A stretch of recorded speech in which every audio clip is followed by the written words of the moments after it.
Si os cuento esta historia, quizás nunca más veáis a un testigo de Jehová de la misma forma. ¿Y sabéis qué? Tal vez sea mejor así, porque algunas verdades necesitan ser dichas, aunque duela en el alma de quien las vivió. Hola, mis queridos, me llamo Doña Concepción, pero podéis llamarme Abuela Conchi.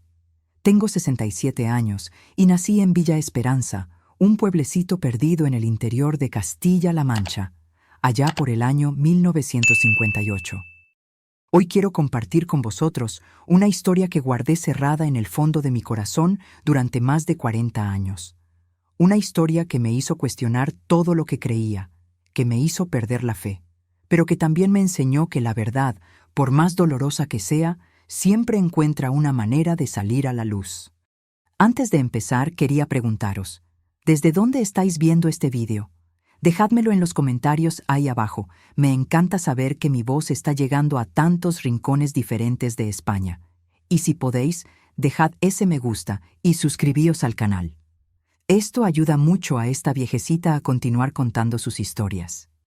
Porque ya sabéis, no es fácil hablar de ciertas cosas, pero cuando una guarda secretos durante tanto tiempo, acaban pudriéndose por dentro, como una fruta olvidada en el fondo del cajón.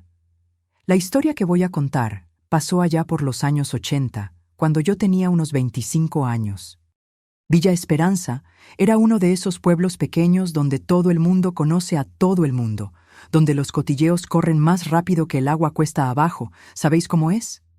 Era un pueblo tranquilo, rodeado de montañas verdosas, con una iglesia católica en el centro de la plaza y algunas denominaciones evangélicas repartidas por los barrios. Pero había algo que hacía que Villa Esperanza fuese diferente de otros pueblos pequeños. Allí estaba el Salón del Reino de los Testigos de Jehová, más grande de toda la región. Era una época en que las casas no tenían vallas altas, cuando los niños jugaban en la calle sin miedo y las puertas se quedaban abiertas hasta tarde por la noche. Villa Esperanza tenía ese olor bueno a café tostado que venía de la pequeña tostadora de don Joaquín, mezclado con el perfume de los jazmines que mi madre plantaba en el patio de casa. Las mañanas llegaban con el ruido de las ollas chocando en las cocinas, el canto de los gallos y la campana de la iglesia católica llamando a la primera misa. Yo vivía en una casa sencilla, pero acogedora, de ladrillos aparentes y teja árabe, en una calle de adoquines que estaba a unas 5 manzanas del centro. La casa tenía 3 habitaciones pequeñas, un salón que servía también de comedor, una cocina que era el corazón de la casa y un patio grande donde mi madre criaba algunas gallinas y plantaba sus verduras. El suelo de la casa era de ese cemento pulido bien liso, que mi madre encerraba todas las semanas con cera de abeja hasta que quedaba brillando como un espejo. Mi madre, Doña Esperanza, era una mujer imponente, alta, de hombros anchos, cabello siempre recogido en un moño bien hecho. Tenía una presencia que llenaba cualquier ambiente donde entraba. Sus ojos eran castaños claros, casi dorados cuando les daba la luz, y tenían una intensidad que podía tanto acoger como intimidar, dependiendo de la situación. Siempre llevaba vestidos largos, de manga larga, colores sobrios como azul marino, marrón o gris, nunca nada muy llamativo. En las manos, siempre un bolso negro de piel sintética y una carpeta llena de revistas y folletos. Mi madre era lo que vosotros hoy llamaríais una líder nata. En la congregación de los Testigos de Jehová era pionera regular, lo que significaba que dedicaba al menos 90 horas al mes predicando de casa en casa. Pero no era solo una pionera más. Era respetada, admirada, consultada por todos. Cuando alguien tenía una duda doctrinal, buscaba a Doña Esperanza. Cuando necesitaban a alguien para organizar algún evento en la congregación, llamaban a mi madre. Tenía una facilidad increíble para explicar las cosas complicadas de la Biblia de una manera que cualquier persona entendía. En casa, nuestra rutina giraba completamente en torno a la religión. Nos levantábamos a las 5 de la mañana con el despertador sonando esa música irritante, y lo primero que hacíamos era nuestra oración matutina. Mi madre leía un versículo del día, Lo comentaba brevemente y todos nosotros dábamos gracias a Jehová por una nueva oportunidad de vida. Después venía el desayuno, siempre sencillo: pan casero que ella hacía todos los domingos, margarina, a veces un poco de queso cuando sobraba dinero, y café con leche bien cargado. Mi padre, don Antonio, era un hombre callado, trabajador, que salía de casa a las 6 de la mañana para trabajar en el taller mecánico de don Gerardo y solo volvía cuando el sol se estaba poniendo. Se había convertido para complacer a mi madre, pero nunca mostró el mismo fervor religioso que ella. Era como si fuese a las reuniones por obligación, asintiendo con la cabeza en los momentos correctos, cantando los himnos sin mucho entusiasmo, haciendo las oraciones cuando se lo pedían, pero siempre con ese aire de quien estaba cumpliendo un protocolo. Yo tenía 2 hermanos más pequeños: Juan, que entonces tenía unos 12 años, y la pequeña María, de solo 8 años. Todos nosotros fuimos criados dentro de la doctrina de los testigos de Jehová desde que nacimos. No conocíamos otro modo de vida, otras celebraciones, otras creencias. Para nosotros, el mundo se dividía en 2 categorías: los siervos de Jehová y los que formaban parte del mundo de Satanás. Era así, simple y directo. Nuestra casa siempre estaba muy animada. Mi madre tenía esa manía de recibir a las hermanas de la congregación para estudios bíblicos, para planear las actividades de predicación, para preparar las presentaciones del salón. La mesa de nuestro salón siempre estaba ocupada con revistas, La Atalaya, Despertad, libros de estudio, cuadernos llenos de anotaciones y listas de casas para visitar durante la predicación. Los martes y jueves eran los días de las reuniones en el Salón del Reino. Los domingos por la mañana también había reunión, además de la predicación de casa en casa, que generalmente ocurría por la tarde. Los sábados se reservaban para estudios más intensivos y para visitas a las personas que mostraban interés en la religión. Nuestra agenda familiar estaba completamente determinada por el calendario religioso. El Salón del Reino estaba en una de las calles principales de Villa Esperanza, en una construcción sencilla pero siempre muy bien cuidada. Era un edificio rectangular, de ladrillos pintados de blanco, con ventanas altas y un jardín pequeño pero impecable en la parte delantera. Por dentro tenía sillas dispuestas en filas, mirando hacia un pequeño escenario, donde estaban la mesa de los ancianos y el púlpito para las presentaciones. Las paredes estaban decoradas solo con cuadros que contenían versículos bíblicos y un mapamundi marcando los países donde actuaban los testigos de Jehová. Yo crecí pensando que nuestra vida era normal, que todas las familias funcionaban así. No sabía lo que era celebrar Navidad, cumpleaños, Día de la Madre. Esas eran celebraciones paganas, festividades de origen satánico que los verdaderos cristianos debían evitar. En su lugar, teníamos las asambleas de distrito, que eran como grandes congresos donde testigos de Jehová de varias ciudades se reunían durante 2 o 3 días para escuchar charlas y ser edificados espiritualmente. Recuerdo que desde pequeña sentía una mezcla de orgullo y peso por ser hija de Doña Esperanza. Orgullo porque todos en la congregación hablaban de ella con admiración, diciendo lo dedicada que era, lo bien que conocía la Biblia, cómo era un ejemplo para las otras hermanas. Pero también sentía el peso de la expectativa. Tenía que ser la hija ejemplar, no podía fallar, no podía hacer el ridículo, porque cualquier desliz mío se reflejaría en la reputación de mi madre. Durante mi adolescencia, esto se volvió aún más pesado. Mientras las otras chicas del instituto podían salir, tener novio, ir a fiestas, yo tenía que seguir reglas muy rígidas. No podía relacionarme con personas del mundo, no podía participar en ninguna actividad que no fuese aprobada por la organización. No podía ni siquiera escuchar cierta música o ver ciertas películas. Mi vida social se limitaba a la congregación. Pero yo aceptaba todo esto sin cuestionar. Al fin y al cabo, mi madre siempre decía que éramos especiales, que Jehová nos había elegido para formar parte de su pueblo, que pronto vendría el Armagedón y solo los testigos de Jehová se salvarían. El mundo de ahí fuera era peligroso, lleno de tentaciones e influencias malignas. Nuestra familia estaba protegida porque seguíamos fielmente las enseñanzas de la organización. Mi madre tenía una rutina muy específica. Todos los lunes se levantaba más temprano para planear la semana de predicación.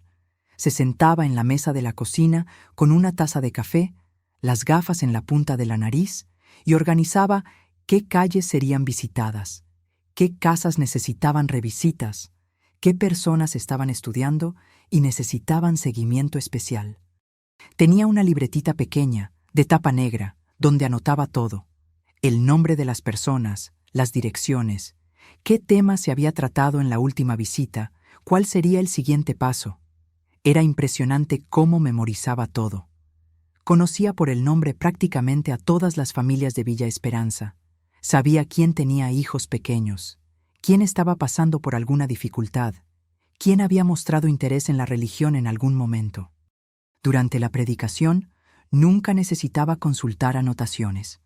Llegaba a la puerta de las casas y saludaba a las personas como si fuesen viejas conocidas. Las otras hermanas de la congregación siempre querían hacer pareja con ella en la predicación. Decían que era imposible no aprender algo caminando al lado de Doña Esperanza. Tenía una facilidad para iniciar conversaciones, para encontrar versículos bíblicos apropiados para cada situación, para dirigir estudios bíblicos de una forma que las personas se sintiesen acogidas e interesadas. Me acuerdo de una vez, debía tener unos 15 años, cuando acompañé a mi madre en una predicación especial. Era un sábado por la mañana, y fuimos a visitar a una señora que había perdido a su marido recientemente. La casa era sencilla, parecida a la nuestra, pero tenía un aire de abandono, como si la tristeza se hubiese instalado por allí y no quisiese marcharse. La mujer, doña Carmen, nos recibió en bata, cabello desarreglado, ojos hinchados de tanto llorar. Mi madre no empezó hablando de religión.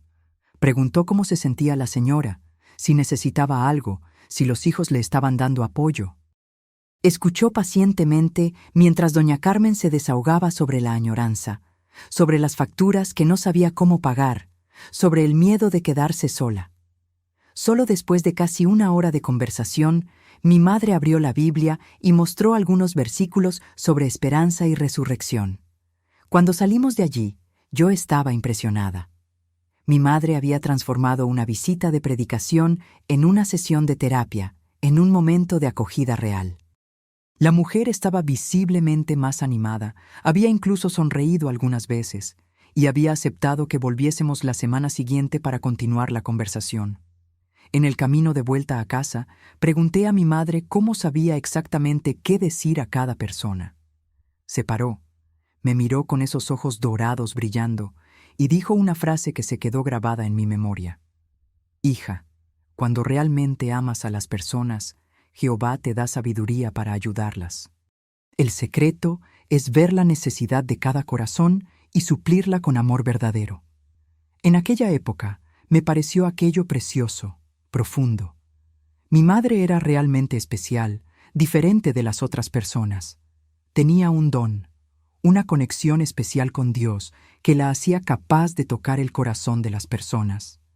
Yo quería ser como ella cuando creciese, tener la misma sabiduría, el mismo carisma, la misma capacidad de ayudar a otros. Pero hay algo que yo notaba y que me dejaba un poco confusa, aunque en aquella época no sabía bien por qué. Mi madre era muy reservada respecto a ciertas actividades suyas. Había días que salía de casa y decía solo que iba a ocuparse de unas cosas importantes para la congregación. Volvía tarde, a veces solo a la hora de cenar, siempre con esa carpeta negra en la mano, pero algo cansada, con una expresión diferente en la cara. Cuando yo preguntaba dónde había ido, respondía de forma vaga: fui a visitar a algunas hermanas que necesitaban orientación especial, o tuve que resolver unos asuntos de la organización que aún no entenderías. Y cambiaba de tema rápidamente, preguntando sobre mis estudios, sobre las tareas de casa, cualquier cosa para desviar la atención. También había unas reuniones que pasaban en casa, siempre cuando mi padre estaba trabajando y nosotros, los niños, estábamos en el instituto.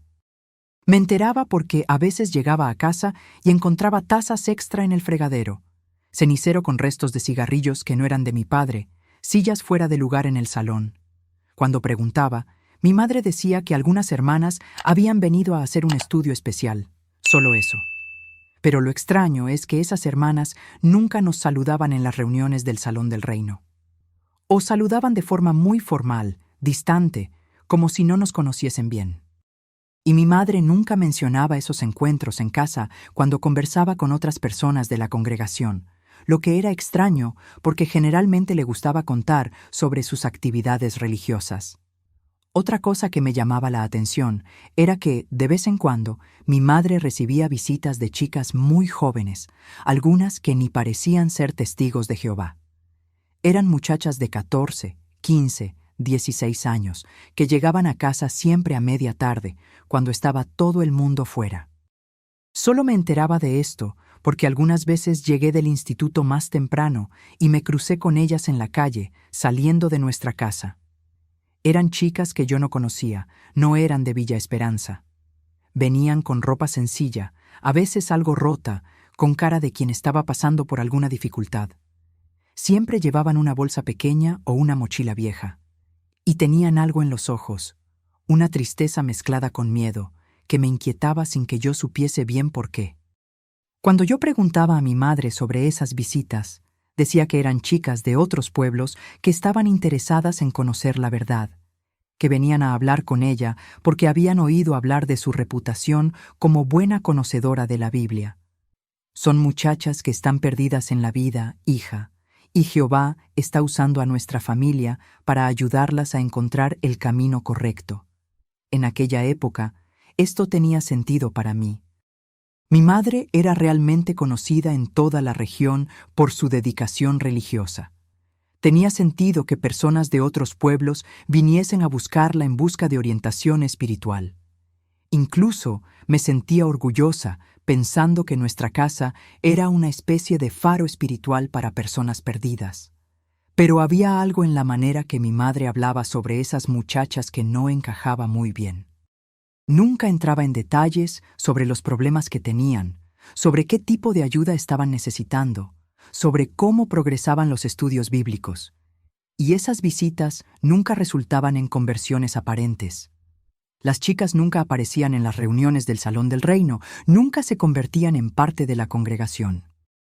Esto me intrigaba porque, generalmente, cuando mi madre dirigía estudios bíblicos con alguien, se quedaba animadísima contando los progresos de la persona, cómo reaccionaba a las enseñanzas, qué dudas hacía, si mostraba interés en bautizarse.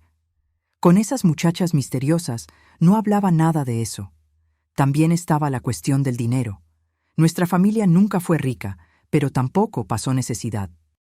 Mi padre ganaba lo suficiente en el taller para mantener la casa funcionando, comprar comida, pagar las facturas básicas, pero de vez en cuando notaba que mi madre tenía dinero extra. Compraba ropa nueva, reformaba algo en la casa, traía un dulce especial para postre, cosas que no eran comunes en nuestro nivel de vida. Cuando yo preguntaba de dónde había salido ese dinero extra, decía que algunas personas agradecidas por los estudios bíblicos hacían donaciones para ayudar con los gastos de la predicación. Ya sabes cómo es, hija. A veces las personas se quedan tan agradecidas por la ayuda espiritual que insisten en contribuir con algo para la obra de Jehová.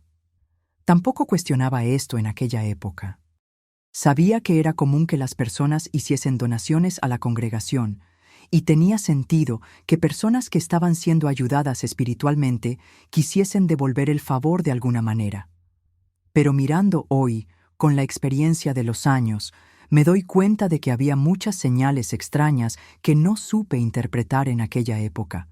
Mi madre tenía una vida paralela, actividades que no compartía completamente ni con la familia ni con la congregación.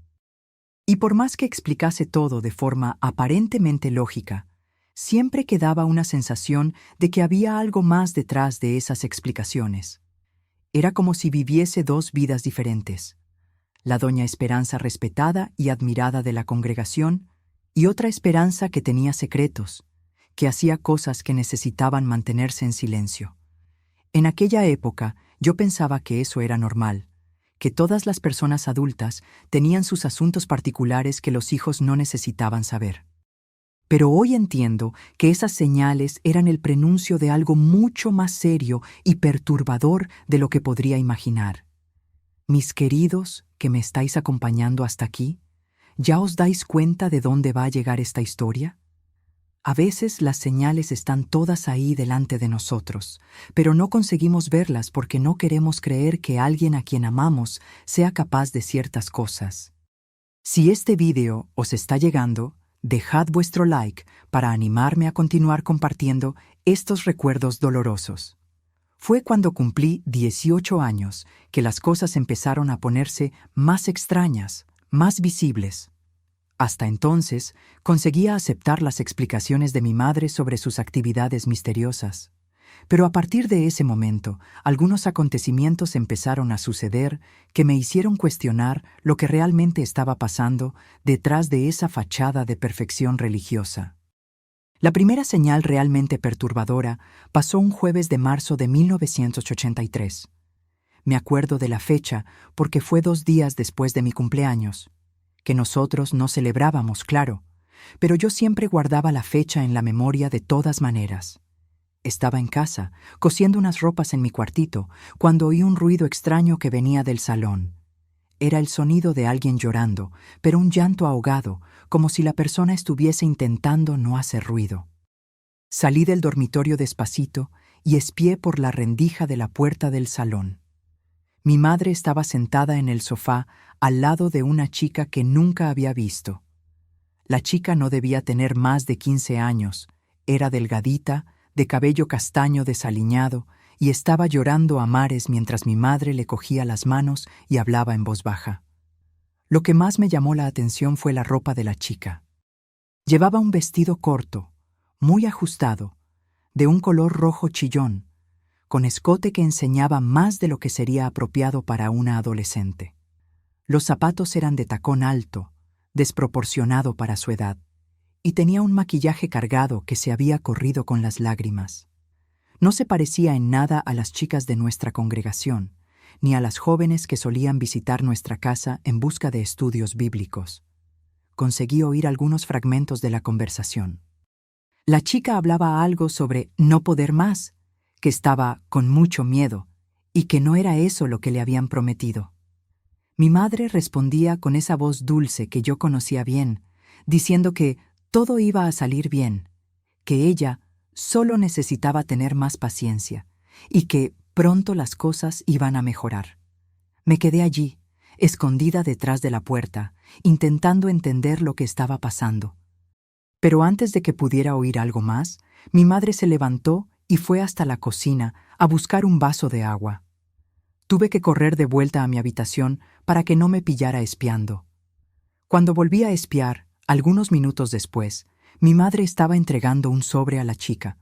Por el movimiento de sus labios, conseguí entender que decía algo como: «Esto te va a ayudar por ahora, y la semana que viene la situación va a estar mejor». La chica cogió el sobre, lo guardó en el bolsito que llevaba, dio las gracias y salió por la puerta trasera de la casa. Después de que la chica se marchara, mi madre se quedó parada en el salón unos minutos, mirando por la ventana con una expresión que nunca había visto en su cara.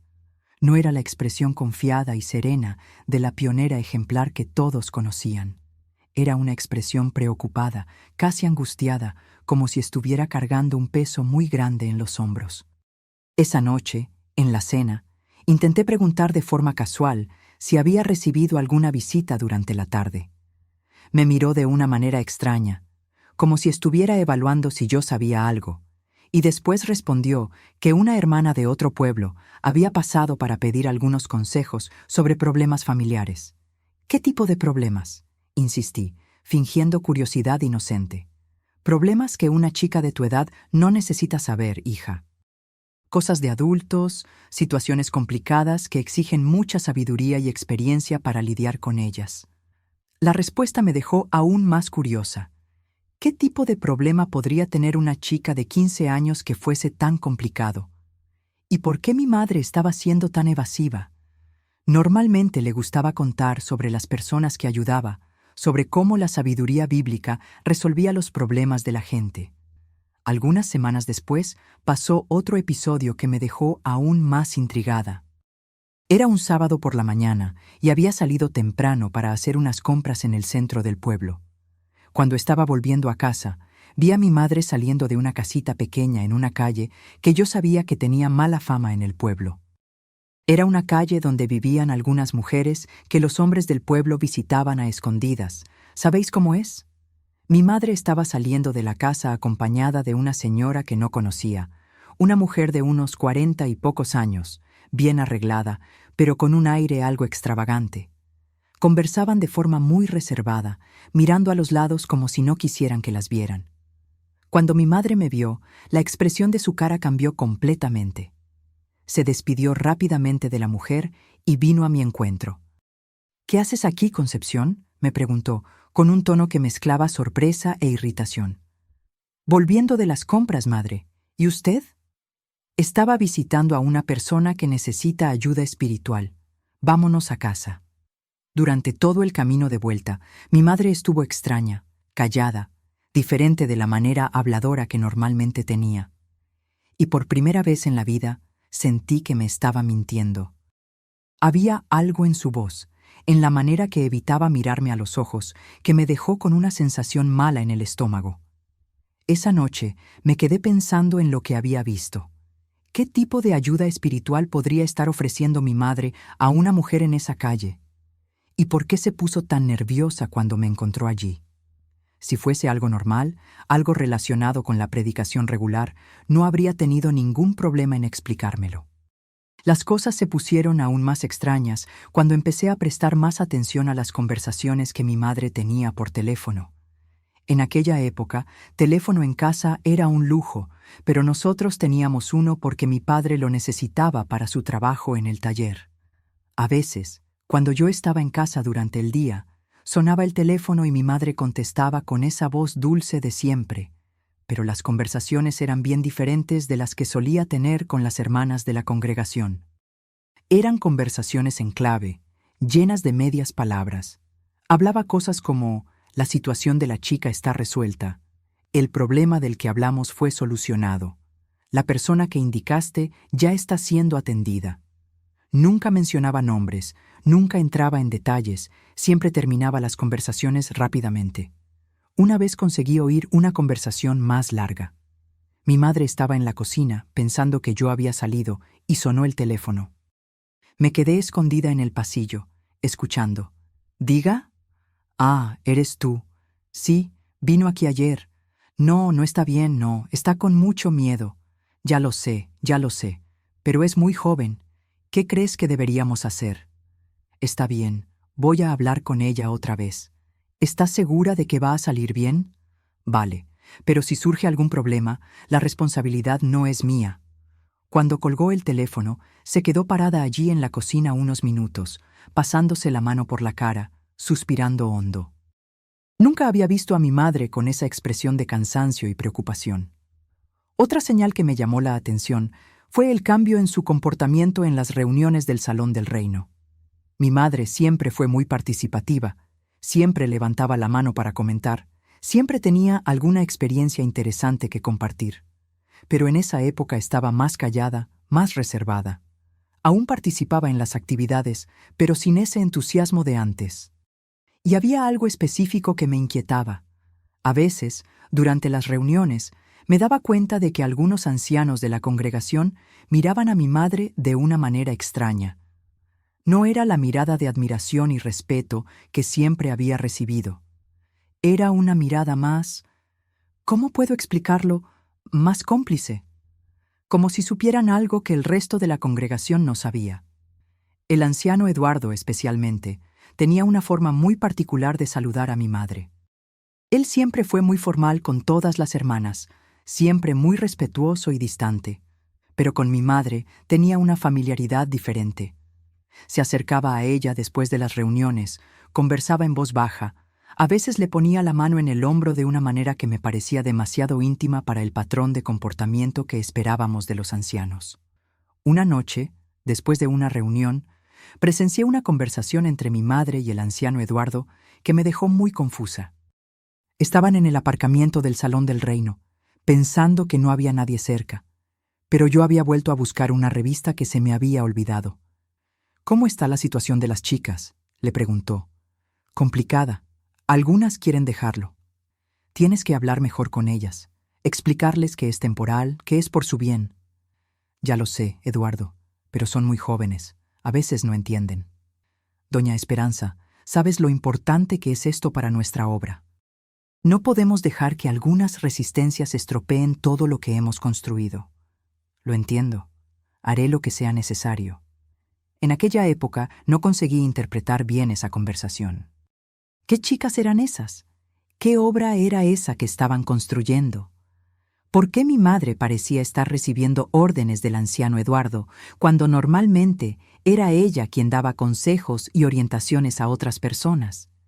Empecé a prestar más atención a las actividades de mi madre y me di cuenta de un patrón que antes había pasado desapercibido. Todos los martes, después de la reunión en el Salón del Reino, no volvía directa a casa como siempre hacía. Decía que iba a resolver unos asuntos y solo llegaba muy tarde, a veces casi a medianoche. Un martes decidí seguirla, escondida. Salí del Salón del Reino unos minutos antes de que ella terminara de hablar con las otras hermanas, y me quedé esperando en una esquina cercana. Cuando vi a mi madre salir, empecé a seguirla a distancia, manteniéndome siempre en las sombras. Para mi sorpresa, no fue al centro del pueblo ni a ninguna casa que yo conociera. Caminó hasta una parte más alejada de Villa Esperanza, en una zona donde había algunas casas más grandes, más aisladas. Se paró delante de una casa de 2 plantas, bien diferente de las casas sencillas que predominaban en nuestro pueblo. Era una casa con portón alto, jardín bien cuidado y varias ventanas iluminadas. Vi a mi madre tocar el timbre y ser recibida por una mujer elegante, de unos 50 años, que no reconocí. Se saludaron como viejas conocidas y entraron juntas en la casa. Me quedé allí, escondida detrás de un árbol, sin saber qué hacer. Parte de mí quería irme y fingir que no había visto nada. Otra parte estaba demasiado curiosa para marcharse. Decidí quedarme y observar. Durante las 2 horas que esperé allí, vi a varias personas entrando y saliendo de esa casa. Hombres de diferentes edades, siempre solos, siempre mirando a los lados antes de tocar el timbre. Y lo más perturbador, vi a algunas chicas jóvenes, muy jóvenes, siendo acompañadas hasta la puerta por mujeres mayores. Una de esas chicas era la misma que había visto llorando en mi casa semanas antes. Estaba diferente ahora, más arreglada, con ropa provocativa, maquillaje cargado, pero tenía la misma expresión de tristeza y miedo en los ojos. Una mujer que no conocía la acompañó hasta la puerta, le dio algunas instrucciones que no conseguí oír y la chica entró en la casa. Mi corazón empezó a latir muy fuerte.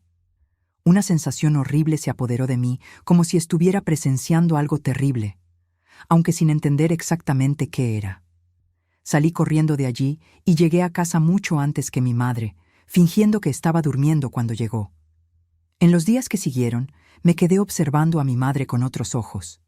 Cada conversación telefónica misteriosa, cada visita extraña, cada explicación vaga, empezó a formar un cuadro que no quería aceptar. Pero la realidad se estaba volviendo imposible de ignorar. El punto de inflexión pasó una mañana de sábado. Estaba organizando la ropa en el tendedero cuando oí voces alteradas que venían del salón.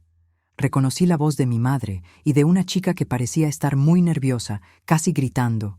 «Ya no quiero más, no aguanto más», decía la chica. «Tranquila, hija mía, vamos a hablar con calma», respondía mi madre. «Usted prometió que sería solo por poco tiempo. Ya han pasado más de 2 meses. Sé que está siendo difícil, pero tienes que entender que esto es por tu propio bien. ¿Dónde vas a vivir si sales de aquí? ¿Cómo te vas a mantener? Prefiero morirme de hambre en la calle que seguir haciendo esto». Salí despacito del patio y me acerqué a la ventana del salón para intentar oír mejor. La chica estaba de espaldas a mí, pero conseguí ver que era muy joven. Debía tener unos 14 o 15 años. Estaba llorando y temblando, agarrada a una mochila vieja. «Hija mía, estás siendo demasiado dramática.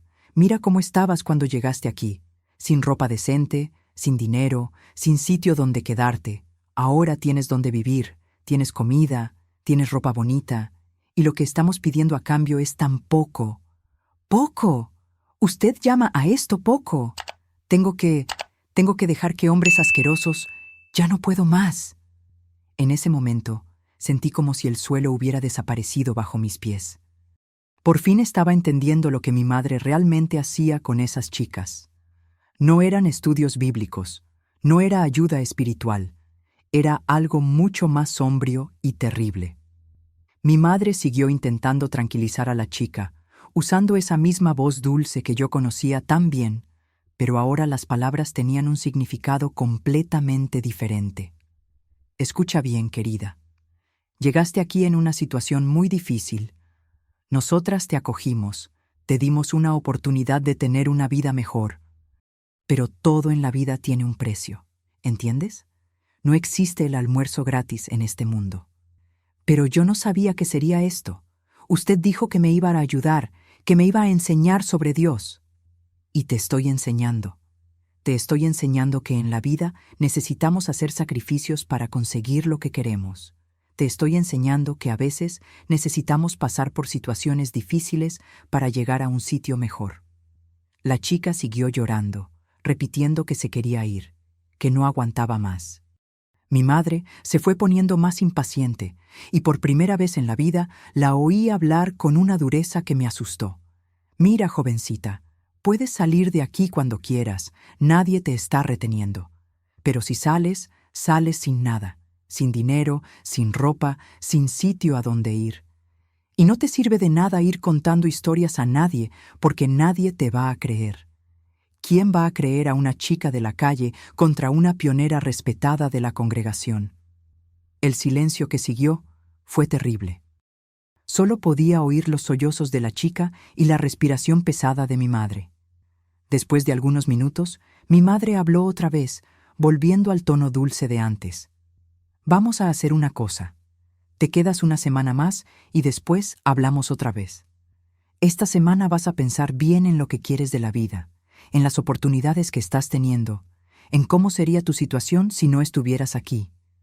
Estoy segura de que vas a llegar a la conclusión correcta. Oí pasos acercándose a la puerta y corrí de vuelta al patio, fingiendo que estaba tendiendo ropa. La chica salió por la puerta principal, aún llorando, y desapareció en la esquina. Mi madre no salió de casa el resto del día. Esa noche fue una de las peores de mi vida. Me quedé tumbada en mi habitación, mirando al techo, intentando procesar lo que había descubierto.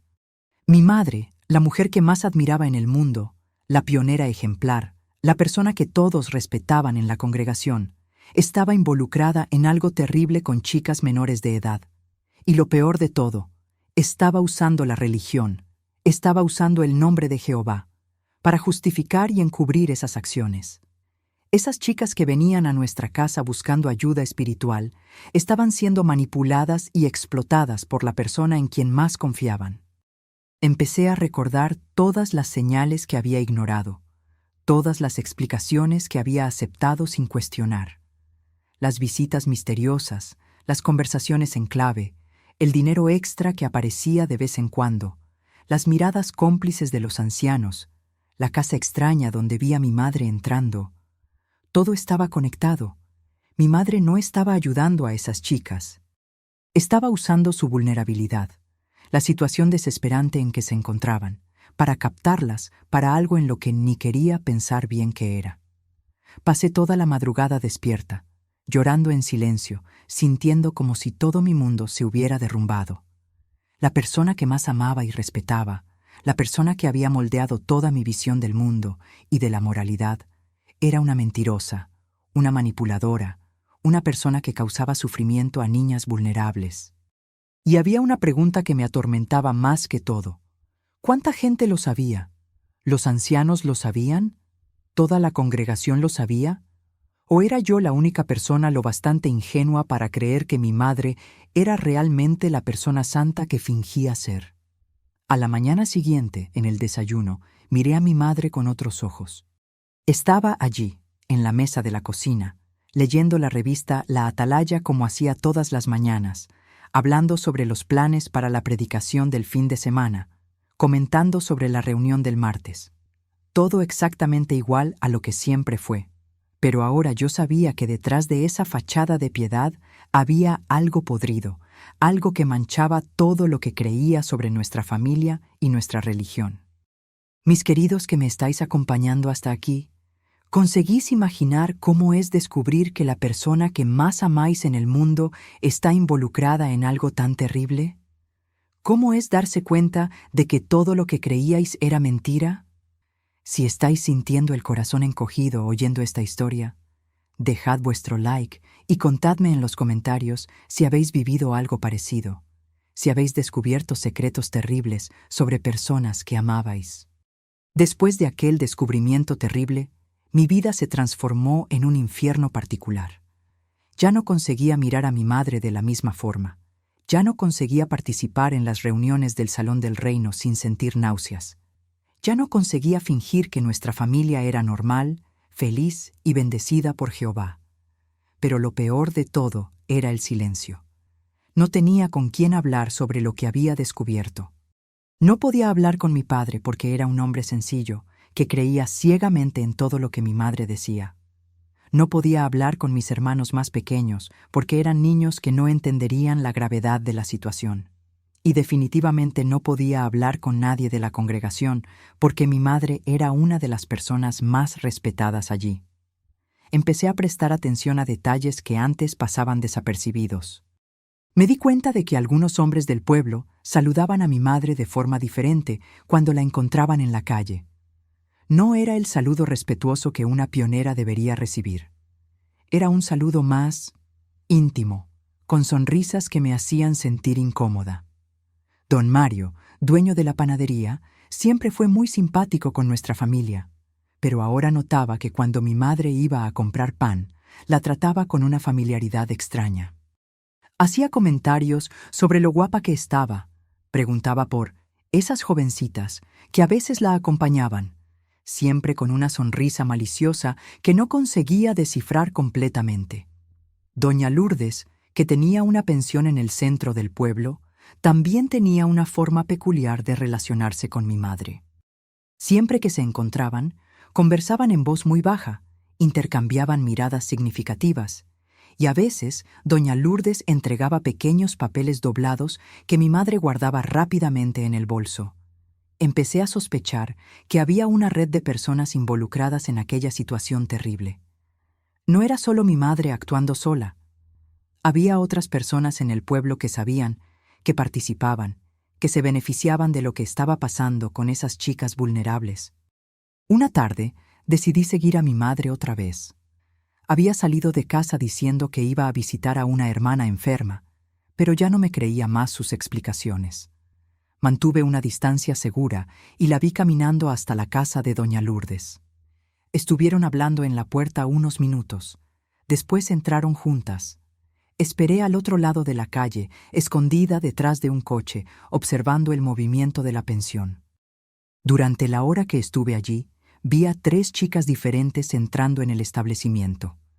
Todas muy jóvenes, todas con esa misma expresión de miedo y tristeza que había aprendido a reconocer.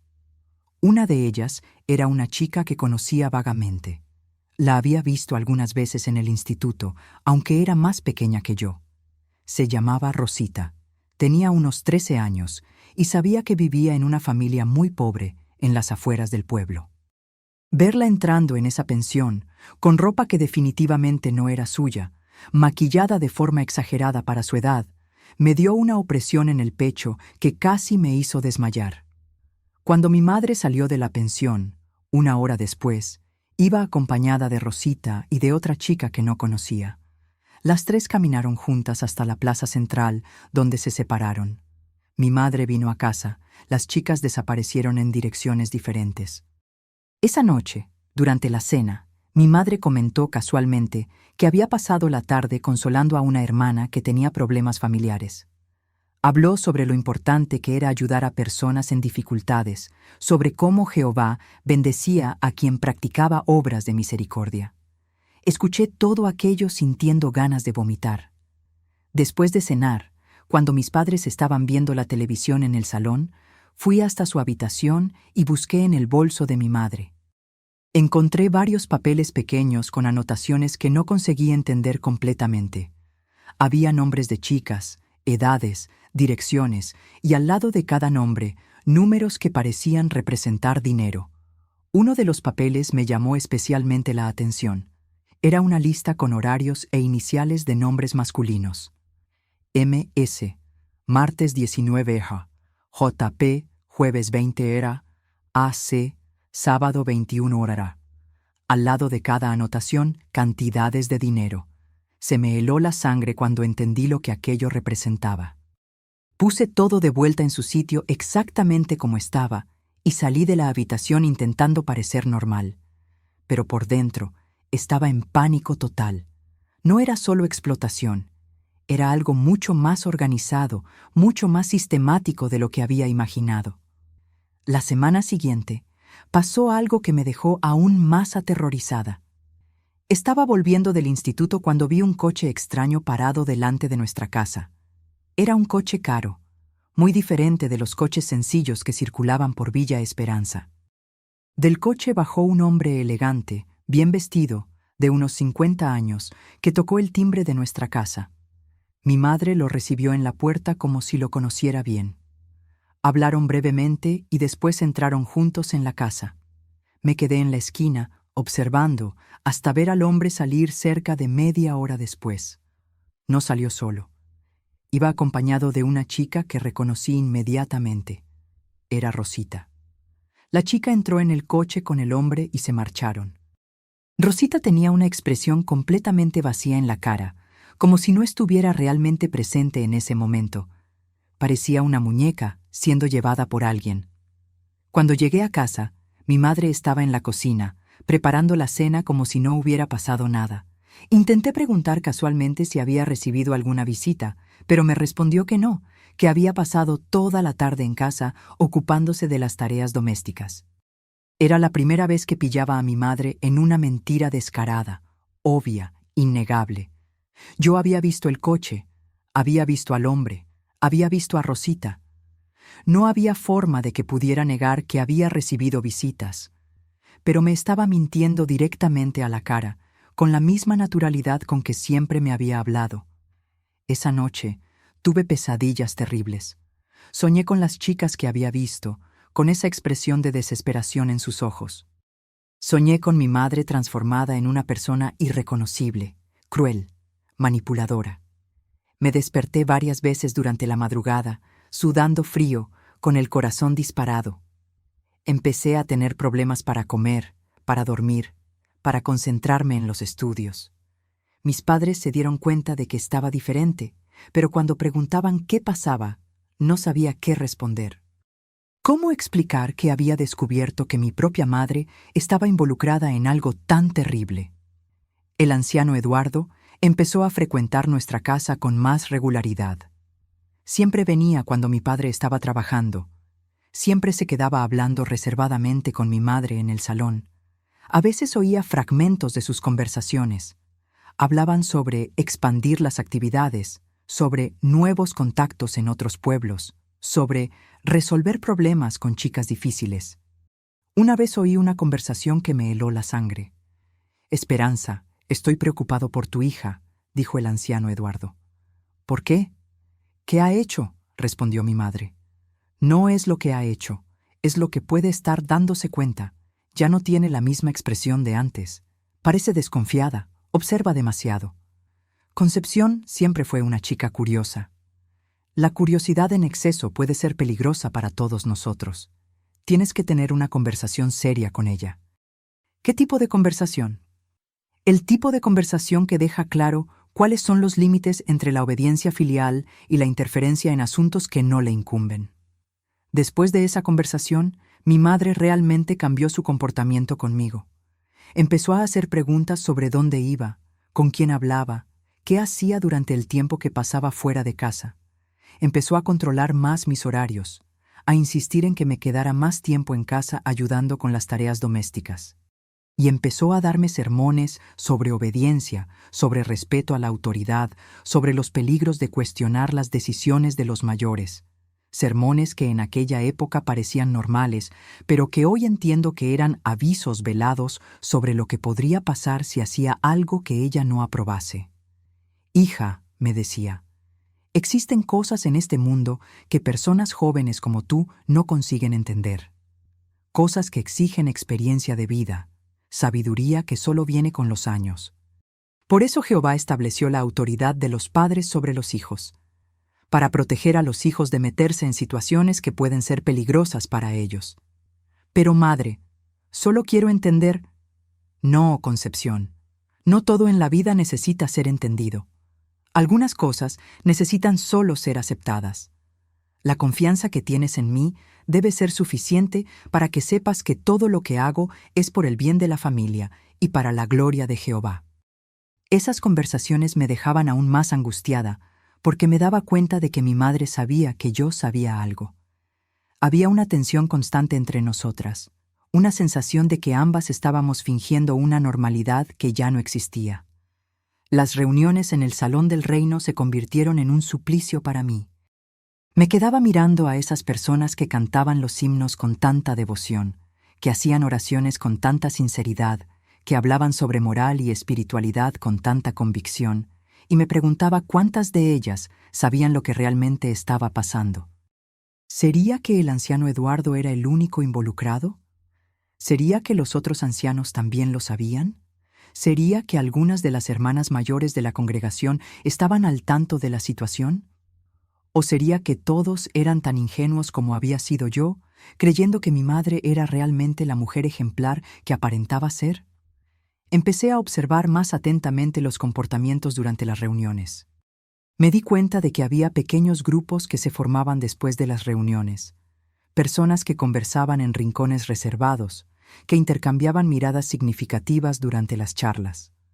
No eran conversaciones abiertas, no eran interacciones que incluyeran a toda la congregación, eran diálogos restringidos, sigilosos. Una noche, después de una reunión particularmente larga, me quedé escondida fuera del Salón del Reino para observar qué pasaba después de que la mayoría de la gente se fuera. Vi a mi madre, al anciano Eduardo, a doña Lourdes y a otras 2 mujeres que conocía de la congregación reuniéndose en una sala más pequeña, en la parte trasera del edificio. Conseguí acercarme a una ventana y oír parte de la conversación que estaban teniendo. Hablaban sobre números, sobre cantidades, sobre mercancía nueva que estaba llegando de otros pueblos. Hablaban sobre problemas con algunas chicas que estaban dando trabajo, sobre la necesidad de encontrar métodos más eficaces de control. La conversación duró casi 1 hora.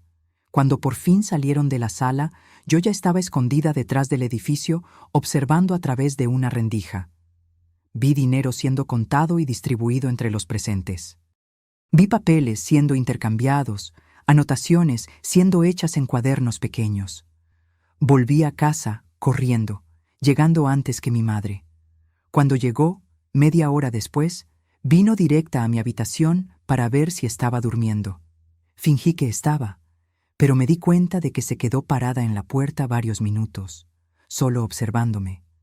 Había algo amenazante en esa observación, como si estuviera evaluando si yo representaba algún peligro para ella. A la mañana siguiente, en el desayuno, hizo un comentario que me dejó con mucho miedo. Concepción, he notado que andas muy curiosa últimamente. La curiosidad es una cualidad buena cuando se usa en la dirección correcta, pero puede ser muy peligrosa cuando la persona se mete en asuntos en los que no debería. No entiendo, madre. Ya lo entenderás.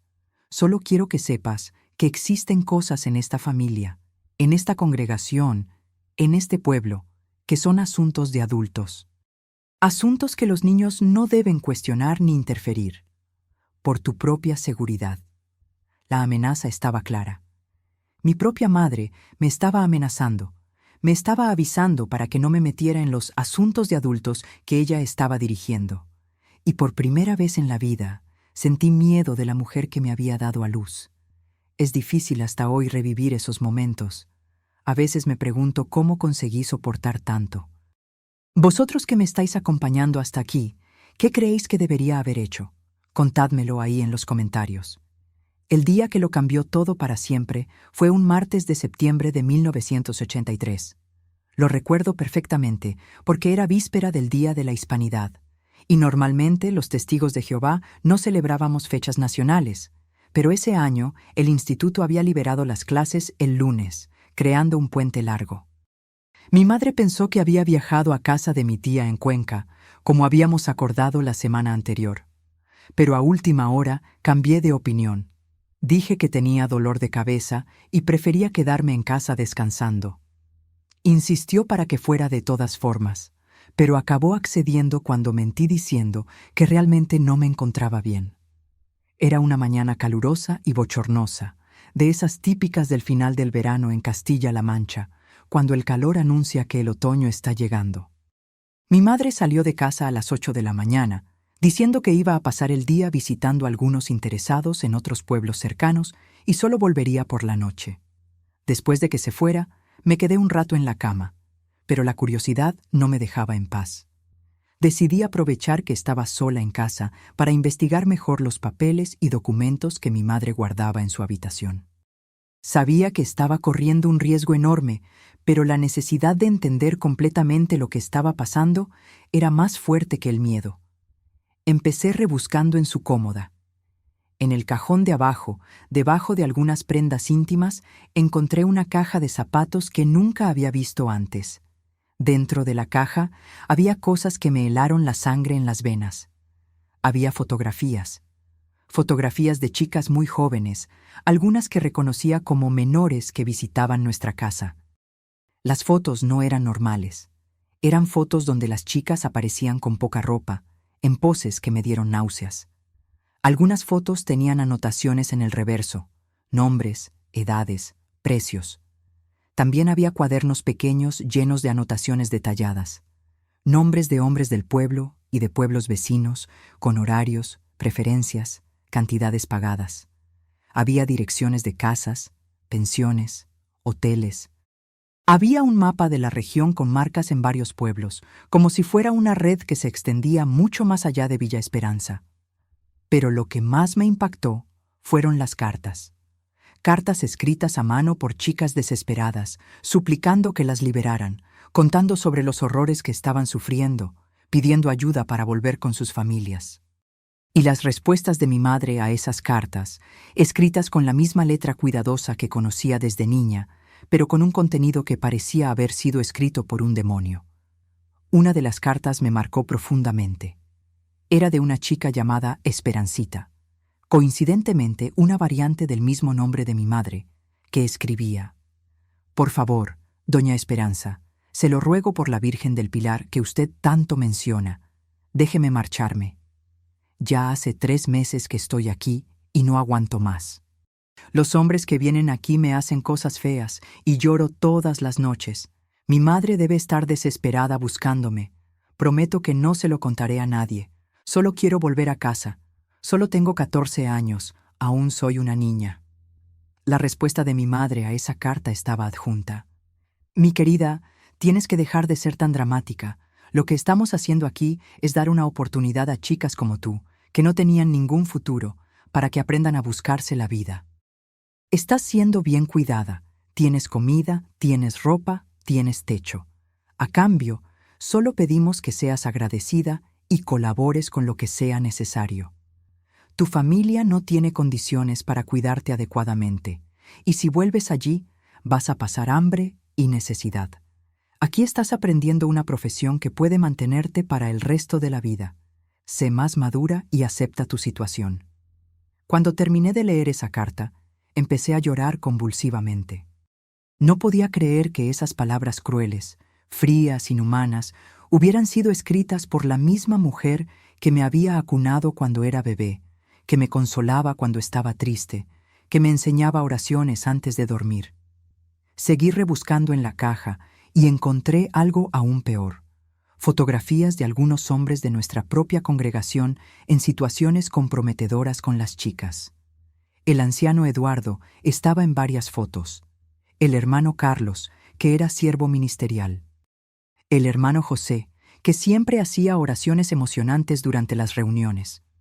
También había documentos que parecían ser contratos.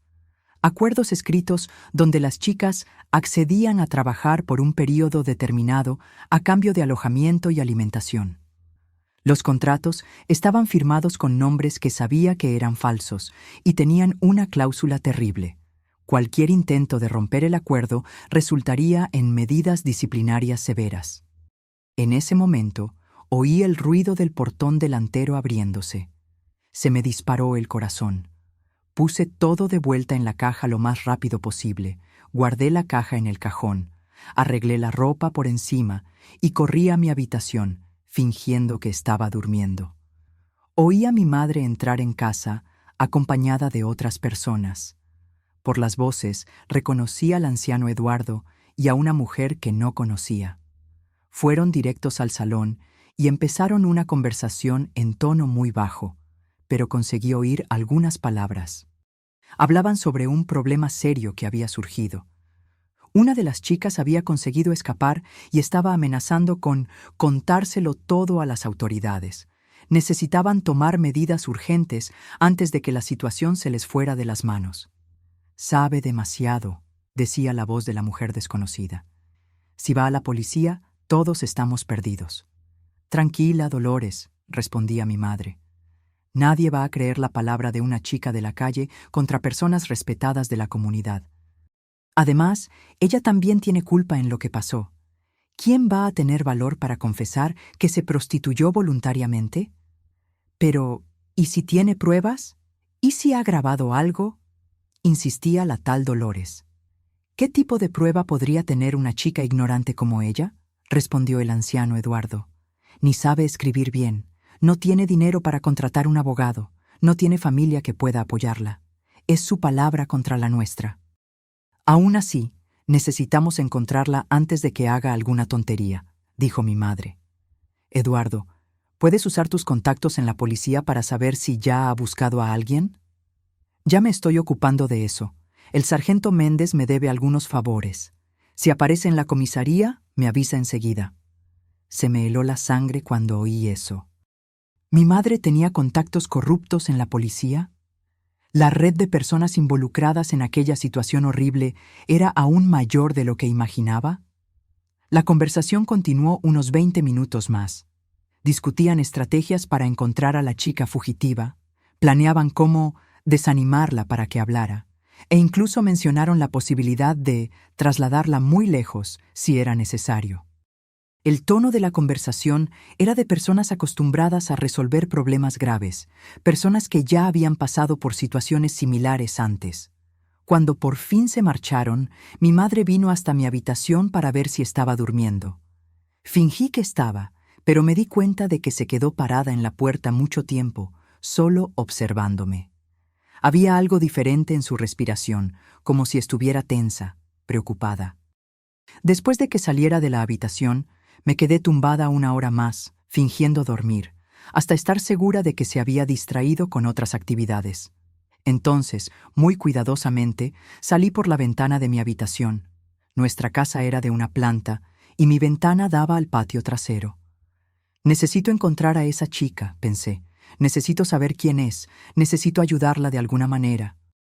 Ya no podía quedarme parada, fingiendo que no sabía nada, mientras niñas inocentes sufrían en manos de mi propia madre. Empecé a caminar por las calles de Villa Esperanza, sin saber exactamente qué estaba buscando. El pueblo era pequeño. Todo el mundo conocía a todo el mundo. Si una chica desconocida estuviera deambulando por ahí, alguien se habría dado cuenta. Fui hasta la plaza central, donde estaba la estación de autobuses. Pensé que quizás estaría intentando coger un autobús para salir del pueblo. Pregunté discretamente al empleado de la estación si había visto a alguna chica joven, sola, intentando comprar un billete. «¿Hablas de la chica que vino aquí ayer?», me preguntó. «¿Una morenita, muy delgadita, con una mochila vieja?». Se me aceleró el corazón. «Exacto. ¿Sabes dónde fue?». «Quería ir a Madrid, pero no tenía dinero suficiente para el billete. Se quedó aquí en la plaza hasta tarde, sentada en ese banco de ahí, llorando. Después, desapareció. No sé dónde fue». Salí de la estación y empecé a recorrer los lugares donde una chica asustada y sin dinero podría intentar esconderse. La iglesia católica estaba cerrada, pero había algunas personas fuera, hablando después de una novena. Pregunté si habían visto a alguna chica necesitando ayuda. Una señora mayor, doña Mercedes, que conocía de vista, me dijo que había visto a una chica durmiendo detrás de la iglesia la noche anterior. Pobrecita, estaba toda sucia, con hambre. Le ofrecí un bocadillo, pero tenía mucho miedo, no quería hablar. Dijo que gente mala la estaba buscando. ¿Sabe usted dónde está ahora? No lo sé, hija mía. Esta mañana, cuando vine a misa, ya no estaba allí. Debe haberse ido durante la madrugada. Seguí buscando por todo el pueblo. Pregunté en la farmacia, en el centro de salud, en la panadería, en todos los lugares donde una chica desesperada podría haber ido a buscar ayuda. Nadie sabía dar información precisa, pero varias personas mencionaron haber visto a una adolescente desconocida deambulando por el pueblo, siempre con cara de miedo y desesperación. Cuando el sol empezó a ponerse, decidí buscar en los alrededores del pueblo. Villa Esperanza estaba rodeada de varias fincas y cortijos, con muchas zonas de monte y algunas casas abandonadas. Si la chica se estaba escondiendo, probablemente había elegido algún lugar aislado.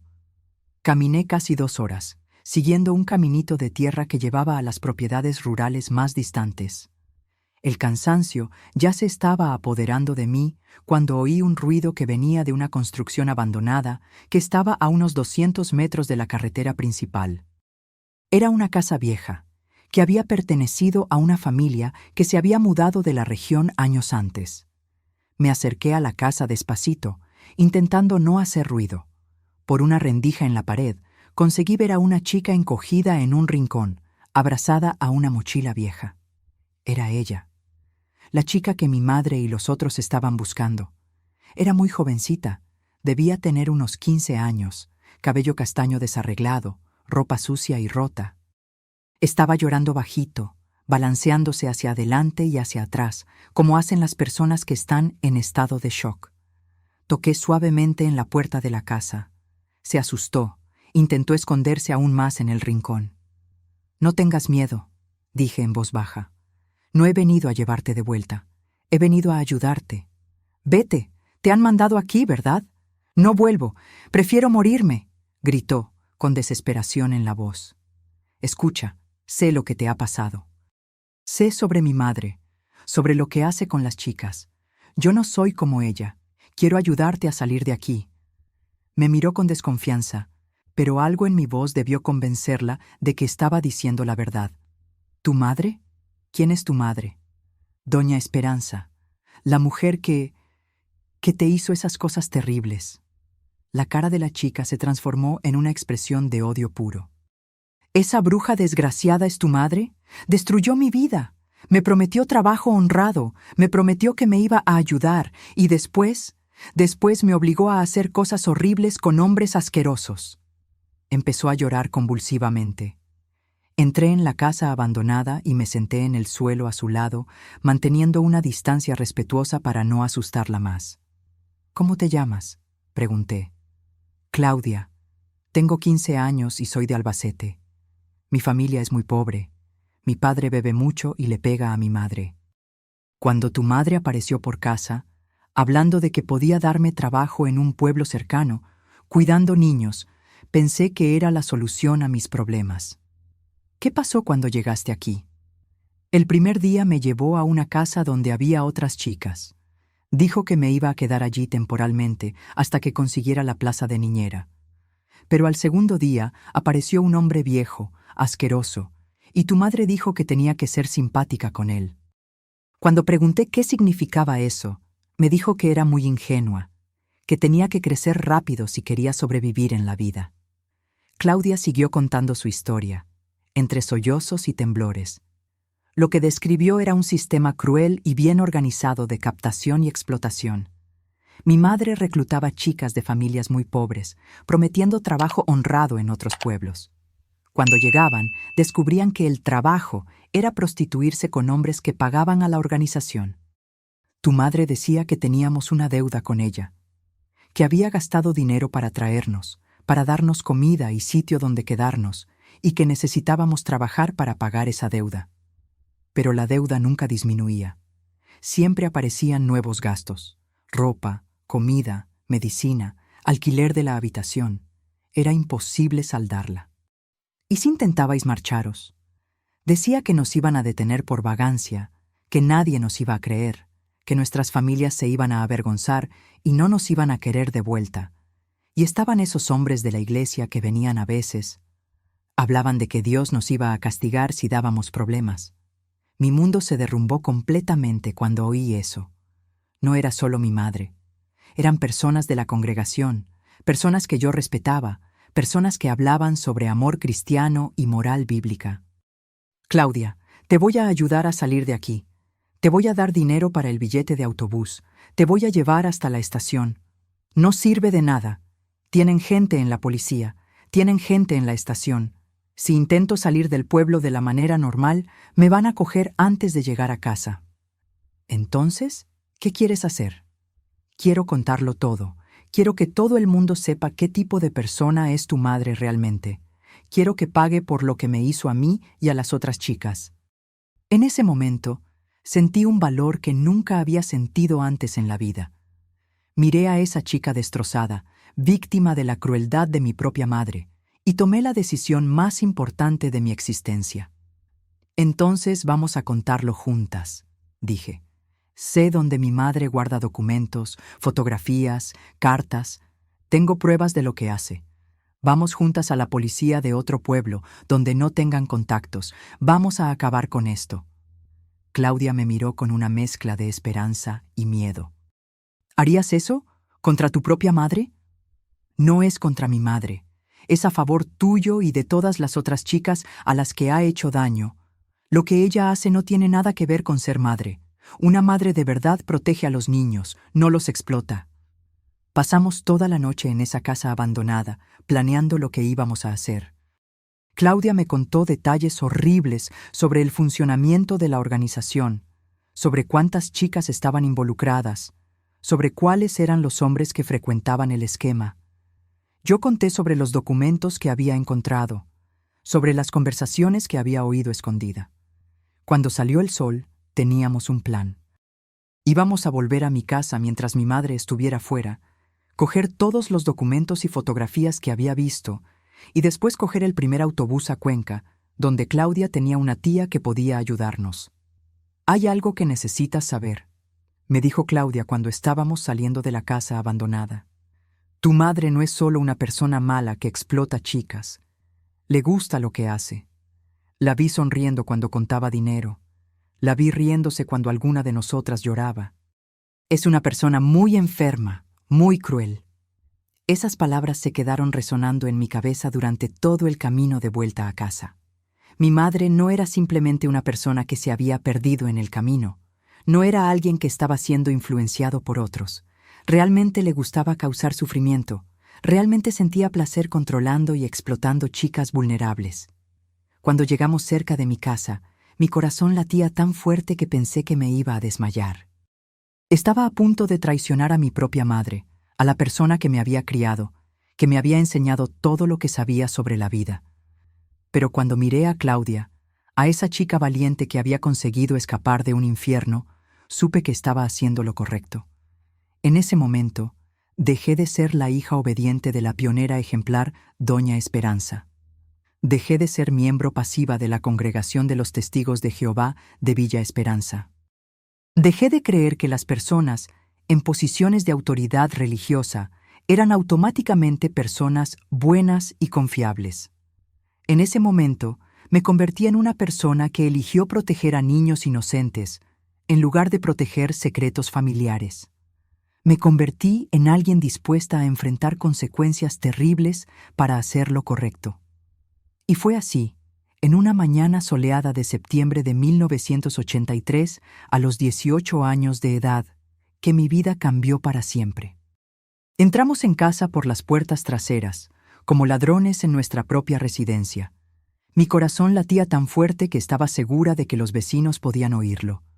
Claudia se quedó escondida en el patio mientras yo entraba a coger los documentos de la habitación de mi madre. Fui directa a la habitación de mis padres y abrí el cajón donde estaba escondida la caja de zapatos. Me temblaban tanto las manos que tiré algunas ropas al suelo. Cogí la caja entera, con todas las fotografías, cartas, cuadernos de anotaciones, contratos falsos. Era mucho material, más de lo que recordaba haber visto la primera vez. Estaba saliendo de la habitación cuando oí el portón delantero abrirse. Me quedé helada. Mi madre había vuelto antes de lo esperado. Corrí a mi habitación con la caja, la empujé debajo de la cama y salí corriendo al patio para avisar a Claudia. Estaba agachada detrás del gallinero, y cuando me vio, se dio cuenta por mi cara de que algo iba mal. «Ha vuelto», susurré. «Escóndete mejor ahí. No hagas ruido. Voy a intentar distraerla y después nos escapamos». Entré en casa por la puerta de la cocina, intentando parecer normal. Mi madre estaba en el salón, organizando unas carpetas que había traído. «¿Concepción? Pensé que habías ido a casa de tu tía». Cambié de opinión, madre.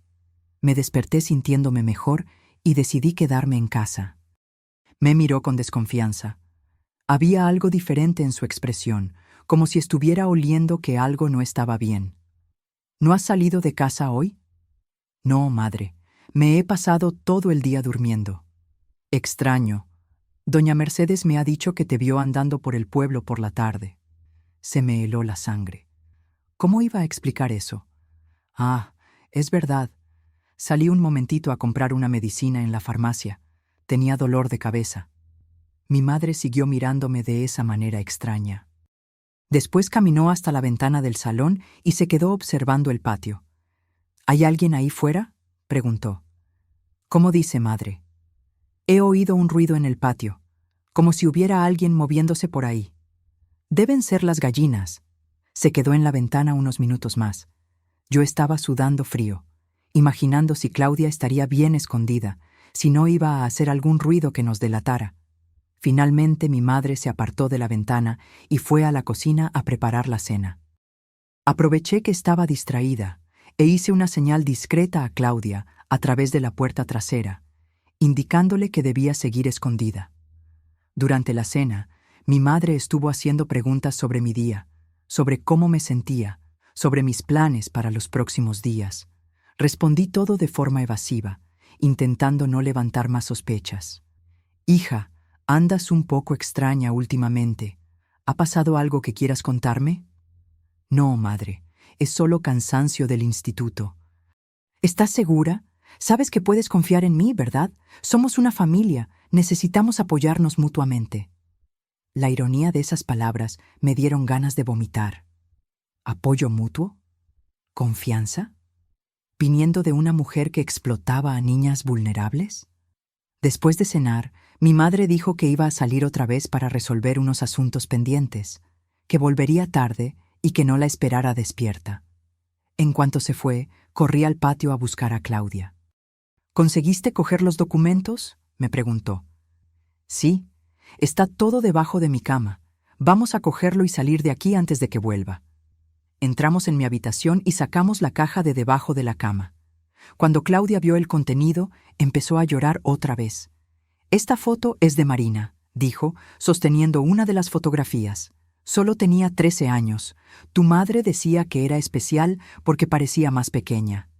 «¿Y esta de aquí?» «Rosángela. Intentó escapar una vez, pero la trajeron de vuelta».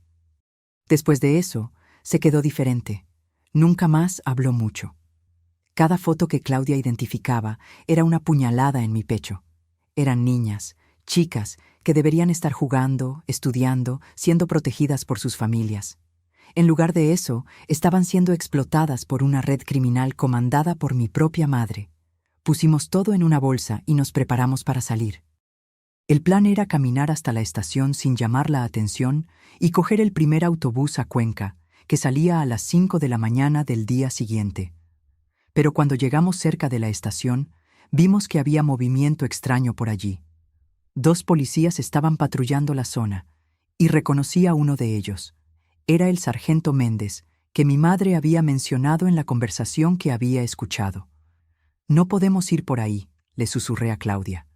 «Deben estar buscándote». «¿Y ahora? ¿Cómo vamos a salir del pueblo? Pensamos rápidamente. La estación estaba siendo vigilada. Las carreteras principales probablemente también. Necesitábamos encontrar otra forma de llegar hasta Cuenca. Fue cuando me acordé de don Joaquín, de la tostadora. Tenía una furgoneta pequeña y todas las semanas hacía entregas en varios pueblos de la región, incluyendo Cuenca.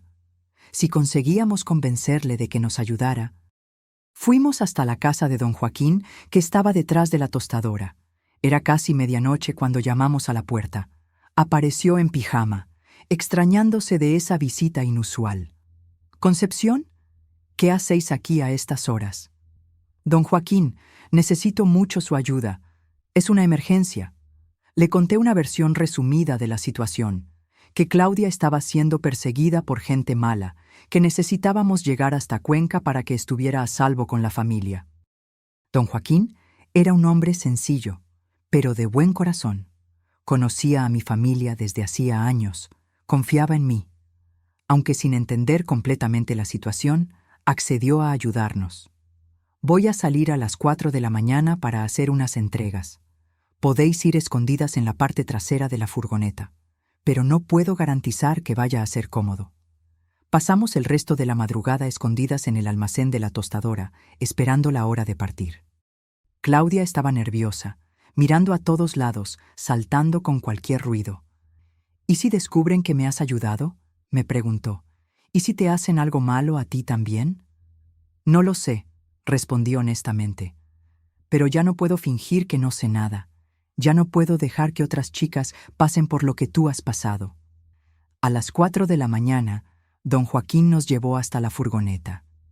Nos quedamos escondidas entre sacos de café, cubiertas por una lona. El olor fuerte del café tostado me mareó, pero no me quejé. El viaje hasta Cuenca duró casi 3 horas. Fueron las 3 horas más largas de mi vida. En cada parada de la furgoneta, en cada ruido diferente, pensaba que nos habían descubierto. Cuando por fin llegamos a Cuenca, don Joaquín nos dejó cerca del centro de la ciudad. Le di las gracias con lágrimas en los ojos, sabiendo que probablemente nunca más lo vería, que después de ese día mi vida en Villa Esperanza habría terminado para siempre. Claudia me llevó hasta la casa de su tía en una calle residencial sencilla en las afueras de la ciudad.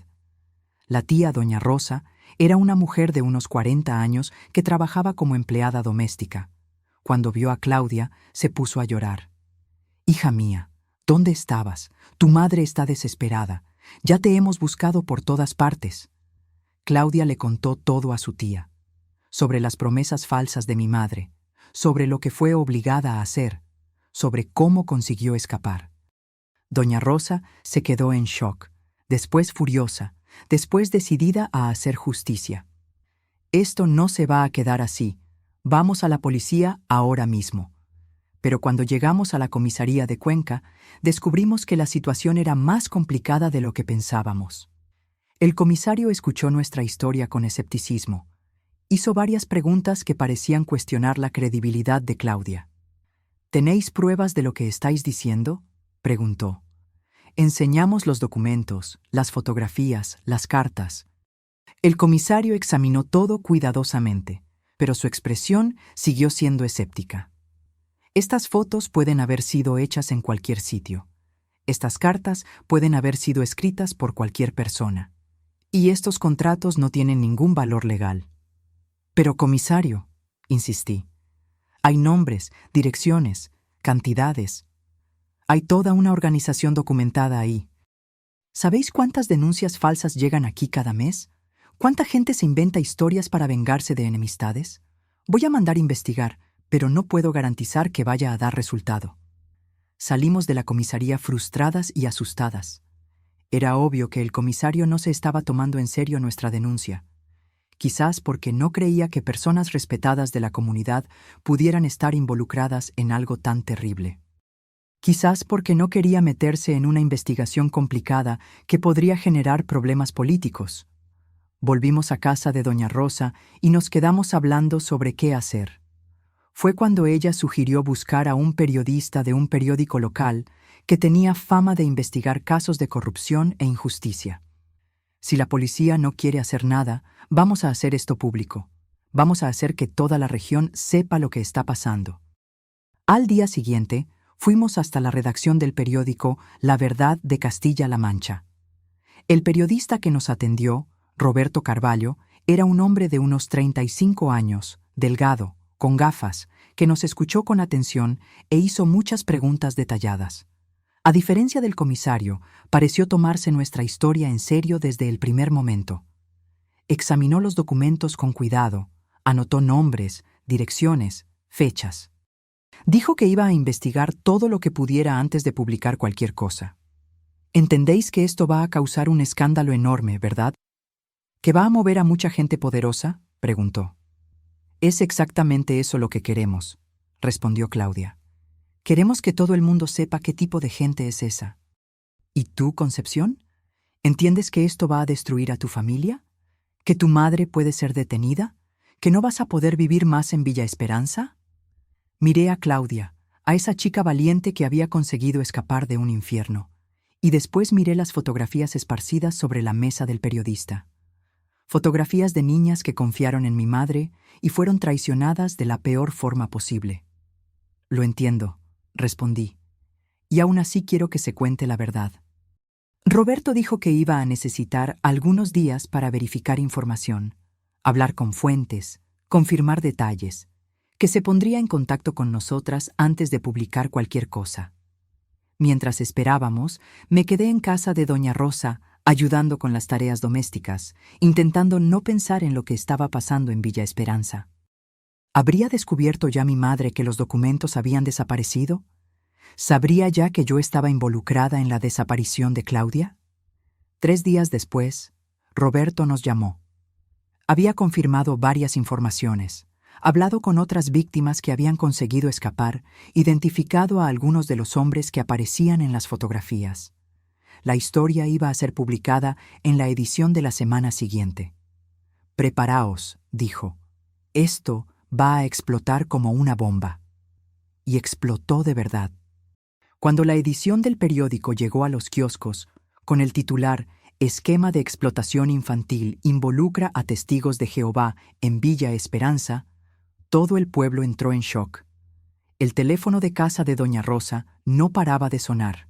Eran periodistas de otros medios queriendo detalles, eran personas de Villa Esperanza que conocían a mi familia, eran incluso algunas víctimas que habían conseguido escapar y ahora se sentían animadas a hablar.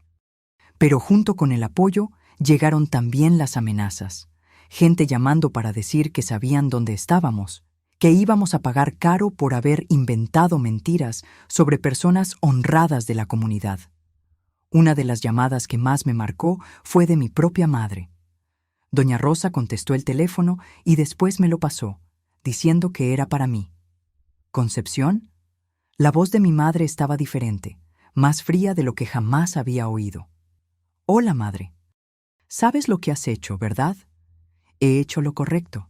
¿Lo correcto? Has destruido a nuestra familia, has destruido nuestra reputación, has destruido mi vida. Madre, usted destruyó la vida de chicas inocentes. Yo solo conté la verdad. ¿Verdad? Contaste una versión distorsionada de los hechos. No entiendes nada sobre la situación de esas chicas, sobre cómo las estábamos ayudando. ¿Ayudando? ¿Usted llama a eso ayuda? Concepción, aún eres mi hija. Si vuelves a casa ahora, si dices que fuiste coaccionada para inventar esas historias, aún podemos arreglar esta situación. No voy a volver, madre, y no voy a mentir para protegerla. El silencio que siguió fue largo y pesado. Después, mi madre habló una última vez, con una frialdad que me heló el alma. Entonces ya no eres hija mía. Para mí, has muerto hoy. Y colgó el teléfono. Lloré durante horas después de esa conversación. Por más que supiera que estaba haciendo lo correcto, por más que estuviera protegiendo a niñas inocentes, aún dolía profundamente ser rechazada por mi propia madre. Pero el apoyo de Claudia, de doña Rosa, del periodista Roberto y de varias otras personas que nos llamaron para darnos apoyo, me dio fuerzas para continuar. Sabía que había elegido el lado correcto de la historia. aunque eso significara perder a mi familia y a mi pueblo natal para siempre. En ese momento de mi vida, realmente no sabía si conseguiría seguir adelante. La incertidumbre era mi única compañía constante. ¿Habéis sentido alguna vez ese miedo a lo desconocido? Dejadme vuestro corazón en los comentarios si este relato os está llegando. Las semanas que siguieron a la publicación del reportaje fueron las más intensas y transformadoras de mi vida. Era como si un huracán hubiera pasado por Villa Esperanza, arrasando todo lo que conocía y dejando atrás un panorama completamente diferente. La reacción de la Congregación de los Testigos de Jehová fue rápida y previsible. 3 días después de la publicación del reportaje, recibí una carta oficial de la organización comunicándome que estaba siendo desasociada por conducta impropia y difamación de hermanos en buena posición en la congregación. La carta, firmada por el anciano Eduardo y otros 2 ancianos que yo respetaba, decía que había permitido que influencias mundanas me llevaran a atacar injustamente a siervos dedicados de Jehová, que mi acción era claramente inspirada por Satanás y que, a menos que me arrepintiera públicamente y pidiera perdón, sería considerada muerta espiritualmente para toda la congregación. Cuando leí esa carta, sentí una mezcla de rabia y alivio. Rabia porque estaban invirtiendo los papeles, convirtiéndome en la villana de la historia. Alivio porque por fin estaba libre de esa organización que había encubierto crímenes terribles contra niños. Mi padre me llamó algunos días después. Su voz estaba quebrada, cargada de una tristeza que me partió el corazón. Concepción, hija mía, ¿qué ha pasado con nuestra familia? Padre, descubrí cosas terribles que madre estaba haciendo. No podía quedarme callada. Pero, hija, tu madre siempre fue una mujer de Dios. Debe haber algún malentendido. No hay malentendido, padre. Vi los documentos, las fotografías. Hablé con las chicas que fueron víctimas suyas. No consigo creerlo. No consigo aceptar que la mujer con la que vivo desde hace más de 20 años sea capaz de hacer esas cosas. Entendí en ese momento que mi padre realmente no sabía nada. Era un hombre sencillo, trabajador, que confiaba ciegamente en su mujer. Para él, descubrir la verdad sobre mi madre estaba siendo tan devastador como había sido para mí. Padre, toda la vida hemos creído en una mentira. Madre no es la persona que pensábamos que era. Y ahora, hija, la congregación expulsó a tu madre también. Los vecinos ya no nos hablan. He perdido algunos clientes en el taller. ¿Cómo vamos a reconstruir nuestra vida? No lo sé, padre, pero no podemos construir una vida nueva encima de mentiras y sufrimiento de niñas inocentes. Supe después, por otras personas, que mi madre había sido detenida al día siguiente de nuestra conversación telefónica. La policía de otros pueblos, presionada por la repercusión del caso, había empezado una investigación más seria. Encontraron más evidencias en su casa. Detuvieron a algunas de las otras personas involucradas en el esquema. El anciano Eduardo también fue detenido. El hermano Carlos huyó del pueblo antes de que pudieran localizarlo. Varias familias de la congregación entraron en shock al descubrir que personas que respetaban y admiraban estaban involucradas en crímenes tan graves. Mientras tanto, yo estaba intentando reconstruir mi vida en Cuenca. Doña Rosa me acogió como a una hija, me dio apoyo emocional y práctico para seguir adelante. Conseguí un trabajo en una tienda de ropa en el centro de la ciudad y empecé a adaptarme a la nueva realidad. Pero no era fácil. Tenía pesadillas constantes con las imágenes de las fotografías que había visto, con las historias que Claudia me contó, con la expresión cruel en la cara de mi madre cuando hablaba sobre las chicas. Me despertaba de madrugada sudando frío, llorando, sintiendo como si cargara el peso del mundo en los hombros. Claudia también estaba pasando por un proceso difícil.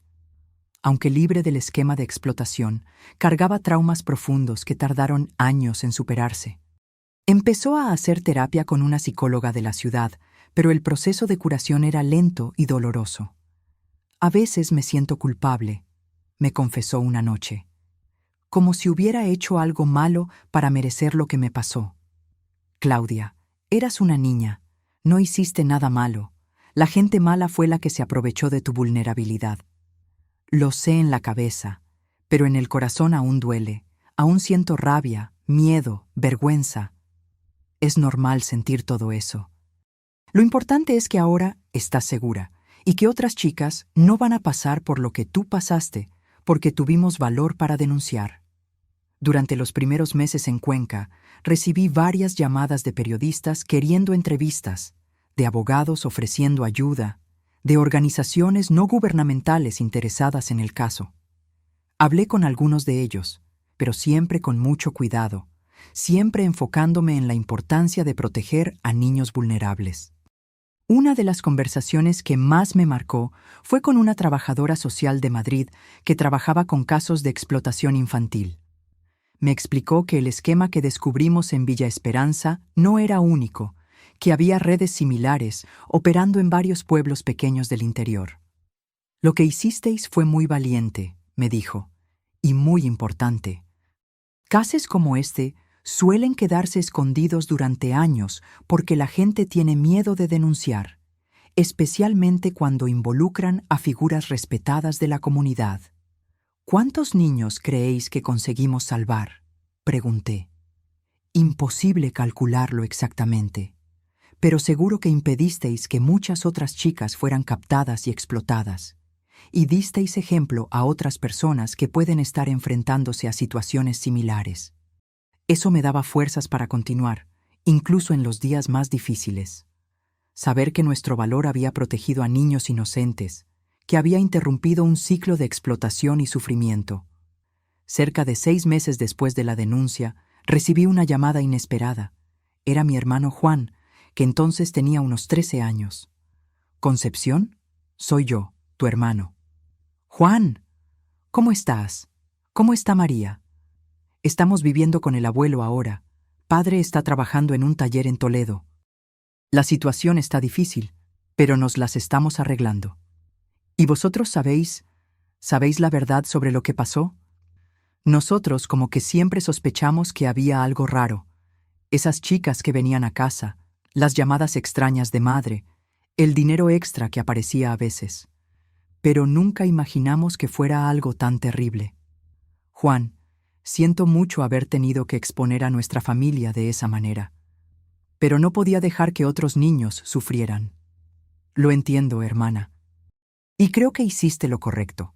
María es pequeña aún, no lo entiende muy bien, pero yo sí lo entiendo. Protegiste a otros niños como nosotros. Esa conversación con mi hermano fue un alivio enorme. Saber que al menos alguien de mi familia entendía mi decisión, aunque ya no pudiéramos vivir juntos.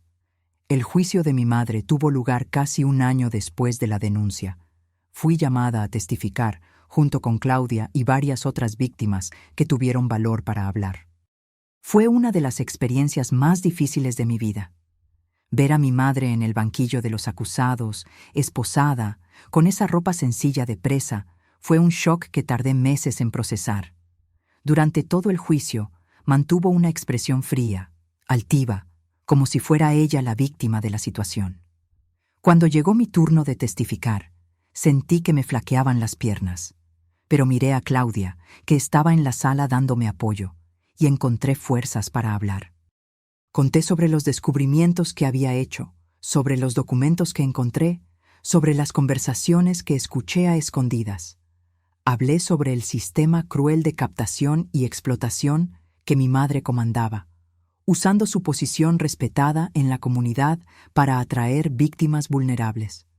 Durante todo mi testimonio, mi madre me miró con una expresión que mezclaba odio y desprecio. No había ningún arrepentimiento allí, ninguna tristeza por haber perdido a su hija.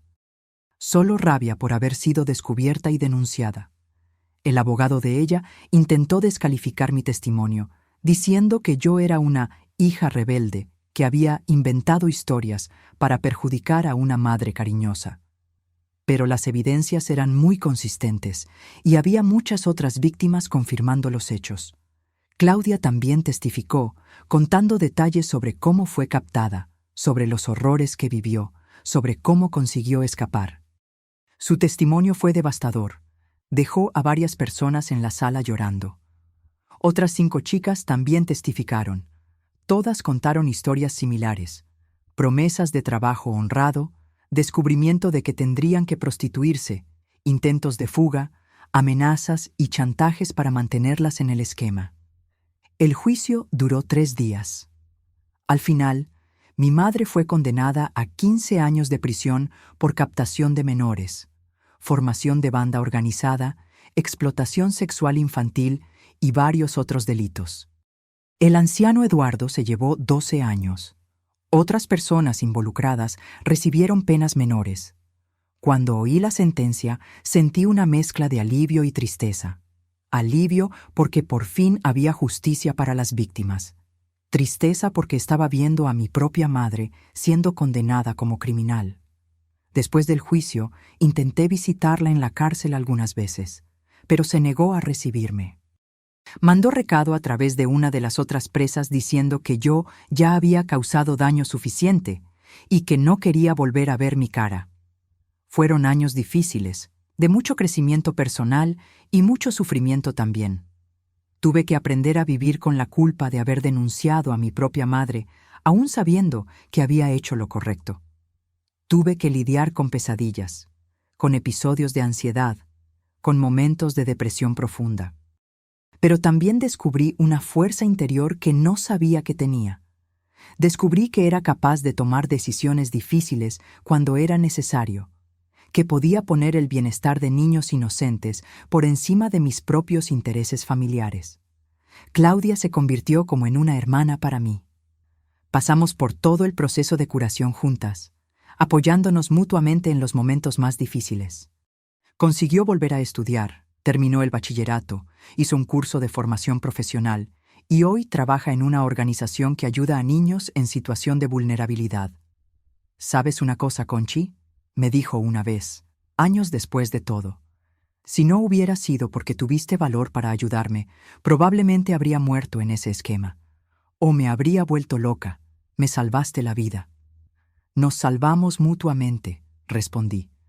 Tú me enseñaste lo que es valor de verdad. Con el tiempo, conseguí también hacer las paces con mi fe. Durante mucho tiempo estuve enfadada con Dios, cuestionando cómo había permitido que personas que hablaban en su nombre hicieran cosas tan terribles. Pero después entendí que el problema no era con Dios, era con personas que usaban la religión para encubrir sus crímenes. Encontré una iglesia evangélica en Cuenca donde me sentí acogida y pude reconstruir mi espiritualidad de forma sana. Aprendí que la fe verdadera es la que nos lleva a proteger a los más vulnerables, no a explotarlos. Años después, recibí una carta de mi padre contándome que se había divorciado de mi madre y se había casado otra vez con una mujer sencilla y bondadosa, que mis hermanos estaban creciendo bien, estudiando, convirtiéndose en personas de carácter. Hija, escribía, tardé mucho en entenderlo, pero hoy sé que hiciste lo correcto. Nos liberaste de una mentira que estaba destruyendo nuestra familia por dentro. Hoy puedo mirarme al espejo sin vergüenza, sabiendo que no estoy siendo cómplice del mal. Esa carta de mi padre fue una de las mayores bendiciones de mi vida. Saber que por fin entendía que nuestra familia verdadera había sobrevivido a pesar de todo. Me casé a los 28 años con un hombre maravilloso que conocí en Cuenca, Antonio Carlos. Le conté toda mi historia antes de la boda y me dijo que mi valor para proteger a niños inocentes fue una de las cosas que le hizo enamorarse de mí. Tuvimos 3 hijos preciosos que criamos con mucho amor y siempre con la conciencia de que es nuestro deber proteger a todos los niños, no solo a los nuestros. Mis hijos saben la historia de la familia, saben sobre los errores de la abuela que nunca conocieron, y crecieron entendiendo la importancia de elegir siempre lo que es correcto, aunque sea difícil. Durante todos estos años, nunca me arrepentí de la decisión que tomé esa noche de septiembre de 1983. Hubo momentos difíciles, momentos de duda, momentos en que el peso de la responsabilidad parecía insoportable. Pero la certeza de haber protegido a niños inocentes siempre me dio fuerzas para continuar. Recibí cartas de varias otras víctimas a lo largo de los años. Chicas que consiguieron escapar de esquemas similares en otros pueblos, que se sintieron animadas por nuestro ejemplo a denunciar a sus verdugos. Cada una de esas cartas era una confirmación de que habíamos tomado la decisión correcta. Una de ellas, de una chica llamada Fernanda, me marcó profundamente. Doña Concepción tenía 14 años cuando leí sobre su caso en el periódico.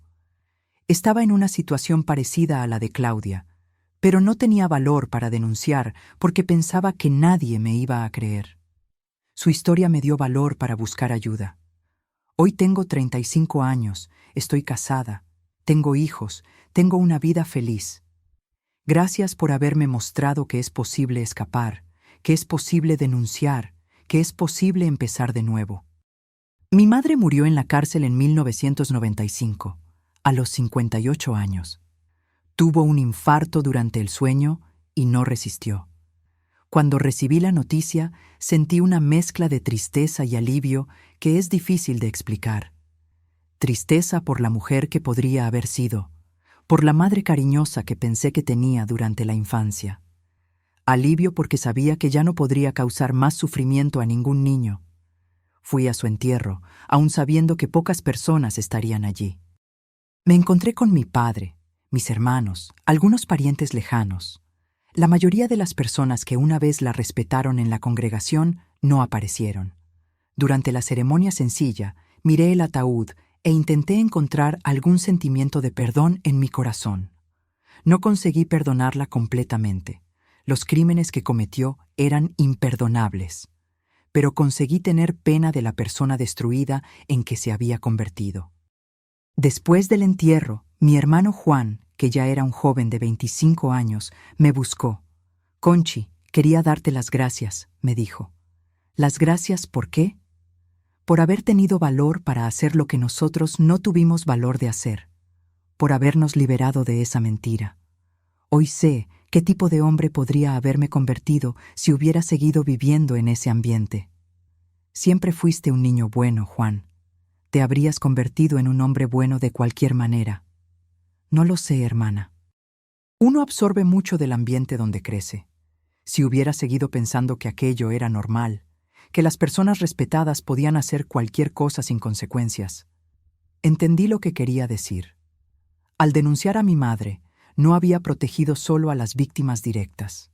También había protegido a mis propios hermanos de crecer en un ambiente donde la explotación infantil se normalizaba. Con el paso de los años, Villa Esperanza se fue recuperando del escándalo. Nuevas familias se mudaron al pueblo, se abrieron nuevos negocios, la vida siguió adelante. Pero también cambió la forma como la comunidad lidiaba con las denuncias de abuso infantil. Supe por conocidos que hoy existe en el pueblo un Consejo de Protección del Menor Activo, que los colegios hacen campañas de concienciación sobre abuso infantil, que la gente está más alerta a las señales de explotación de menores. El periodista Roberto Carvalho, que nos ayudó a hacer público el caso, ganó varios premios por el trabajo de investigación. Pero siempre hizo cuestión de decir que el mérito era nuestro, mío y de Claudia, por haber tenido valor para denunciar. Escribió un libro sobre el caso algunos años después, con nuestra autorización. El libro se llama El silencio roto y se convirtió en referencia para estudiantes de periodismo y profesionales que trabajan con protección infantil. En la introducción del libro escribió: «Este es un caso sobre valor. El valor de una joven de 18 años que eligió proteger a niños desconocidos en lugar de proteger los secretos de su propia familia. El valor de una chica de 15 años que consiguió escapar de un infierno y tuvo fuerza para denunciar a sus verdugos. Es un caso sobre el poder transformador de la verdad, aunque duela». Claudia se casó a los 30 años con un hombre maravilloso que la ama y respeta profundamente. No pudieron tener hijos biológicos por las secuelas de los traumas que sufrió, pero adoptaron 2 hermanos que estaban en situación de vulnerabilidad. «Es mi forma de devolver», me dijo cuando me contó sobre la adopción. «Estos niños van a tener la infancia que me robaron». Hoy, A los 67 años, miro atrás y veo una vida que tuvo momentos muy difíciles, pero que valió la pena vivir. Sé que tomé la decisión correcta esa noche de septiembre de 1983, aunque me costara mi familia de origen. Mis hijos crecieron oyendo esta historia desde pequeños. Siempre se la conté de forma adecuada para cada edad, siempre enfatizando la importancia de proteger a los niños, de denunciar crímenes, de elegir lo que es correcto aunque sea difícil. Mi hija mayor, Patricia, se hizo trabajadora social. Trabaja con niños en situación de vulnerabilidad y siempre dice que eligió esa profesión por la historia de la familia. Mi hijo mediano, Carlos, es policía. Trabaja en una comisaría especializada en delitos contra niños y adolescentes. Dice que quiere garantizar que casos como el de su abuela nunca más pasen desapercibidos. Mi hija menor, Ana, es profesora. Siempre está atenta a las señales de abuso en los niños del colegio donde trabaja y ya ha ayudado a salvar a varios niños de situaciones peligrosas. Madre, me dijo una vez, tu historia no acabó en ese juicio. Sigue salvando niños a través de nosotros, a través de las personas que inspiraste, a través de cada persona que oye tu ejemplo y decide actuar cuando presencia una injusticia. Hoy, con la sabiduría de los años, entiendo cosas que no conseguía comprender cuando era joven. Entiendo que mi madre no era simplemente una persona mala que se despertó un día y decidió explotar niños. Era una persona que se fue corrompiendo gradualmente, que fue permitiendo que la codicia y el poder la transformaran en algo monstruoso. Probablemente empezó con pequeñas transgresiones, pequeñas justificaciones para comportamientos dudosos. Es solo esta vez. Es para ayudar a un niño necesitado. Es por el bien de la obra de Dios. Y fue bajando cada vez más hondo en el abismo moral hasta llegar al punto donde estaba explotando niños sin ningún remordimiento. Eso me enseñó que necesitamos estar siempre vigilantes con nosotros mismos, siempre cuestionando nuestras motivaciones, siempre evaluando si nuestras acciones están realmente alineadas con nuestros valores. El mal raramente llega de una vez. Viene despacito, disfrazado de buenas intenciones, hasta que la persona ni se da cuenta del monstruo en que se ha convertido. Aprendí también que las posiciones de autoridad, especialmente autoridad religiosa, pueden ser muy peligrosas cuando no hay rendición de cuentas adecuada. Mi madre consiguió hacer lo que hizo durante tanto tiempo porque era respetada, porque nadie se atrevía a cuestionar sus acciones, porque tenía una fachada de persona piadosa y dedicada. Las instituciones religiosas necesitan tener mecanismos transparentes de supervisión, tiene que haber canales seguros para denuncias, tiene que existir la cultura de que nadie está por encima de la ley, sin importar lo respetado que sea en la comunidad. Si pudiera volver atrás en el tiempo, ¿haría algo diferente? Esa es una pregunta que me hago a veces. Quizás habría intentado hablar con mi madre antes de hacer la denuncia pública. Quizás le habría dado una oportunidad para que parara con todo por su cuenta. Pero cuando pienso en las chicas que estaban sufriendo en ese momento, en las que podrían haber sido captadas si el esquema hubiera seguido funcionando, sé que no podía perder tiempo intentando reformar a una persona que claramente no quería ser reformada. Mi madre había elegido el camino del mal. Había elegido lucrar con el sufrimiento de niños. Había elegido usar su posición de confianza para causar daños irreparables a personas vulnerables. No era mi responsabilidad salvarla. Era mi responsabilidad proteger a sus víctimas. Una de las lecciones más importantes que aprendí es que familia no es solo quien comparte nuestra sangre. Familia son las personas que nos aman, nos apoyan, nos protegen, que quieren nuestro bien y el bien de las personas que nos rodean. Doña Rosa, que me acogió como hija. Claudia, que se convirtió en la hermana que siempre quise tener. Mi marido, que me amó a pesar de todo mi pasado complicado. Mis hijos, que crecieron orgullosos del valor que tuve. Esas son las personas que forman mi familia verdadera. En cambio, las personas que compartían mi sangre, pero que eligieron proteger a criminales en lugar de proteger a niños inocentes, esas personas se excluyeron de mi familia por sus propias acciones. Aprendí que perdonar no significa aceptar lo inaceptable o volver a confiar en quien nos traicionó. Perdonar significa liberar la rabia que nos consume. Significa elegir no cargar el odio como un peso que nos impide seguir adelante. Perdoné a mi madre en el sentido de que ya no siento rabia ni odio por ella. Entiendo que era una persona enferma, corrompida, que tomó decisiones terribles. Siento pena por la vida desperdiciada que tuvo, por las oportunidades perdidas de ser una persona realmente buena. Pero perdonar no significa olvidar ni minimizar la gravedad de los crímenes que cometió. No significa que no debería haber sido castigada. No significa que volvería a convivir con ella si estuviera viva. Algunas heridas son demasiado profundas para ser completamente curadas. Algunos daños son irreversibles. Y está bien reconocer esto. Está bien mantener distancia de personas que nos hicieron daño, incluso cuando esas personas son de nuestra familia. Para las personas que pueden estar viviendo situaciones similares hoy, que pueden estar descubriendo secretos terribles sobre personas que aman, mi consejo es: confiad en la voz de la conciencia. Si algo parece mal, probablemente está mal. Si los niños están siendo dañados, eso es más importante que proteger reputaciones o preservar relaciones familiares. No es fácil denunciar a personas cercanas. Va a doler, va a causar problemas, va a cambiar vuestra vida para siempre. Pero algunas cosas son más importantes que nuestra propia tranquilidad. La seguridad de niños inocentes es una de esas cosas. Y para las víctimas de abuso que pueden estar escuchándome, no estáis solas. Lo que os pasó no fue culpa vuestra. Merecéis ser protegidas, merecéis justicia, merecéis una vida feliz y segura. Puede parecer imposible escapar, puede parecer que nadie os va a creer, puede parecer que los poderosos siempre ganan, pero la verdad tiene fuerza propia. La verdad siempre encuentra una manera de salir a la luz. Sed valientes como lo fue Claudia. Buscad ayuda. Contádselo a alguien en quien confiéis. Denunciad. No aceptéis que os digan que sois culpables de lo que adultos malintencionados os hicieron.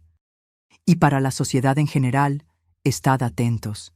Cuestionad cuando algo parezca extraño. No aceptéis que figuras respetadas sean automáticamente consideradas por encima de cualquier sospecha. Los niños dependen de nosotros para ser protegidos. Es responsabilidad de toda la sociedad garantizar que crezcan en seguridad, libres de explotación y abuso. Cuando conozcáis historias como la mía, no penséis: «Qué situación terrible, menos mal que no me pasó a mí». Pensad: ¿qué puedo hacer para que esto no les pase a otros niños?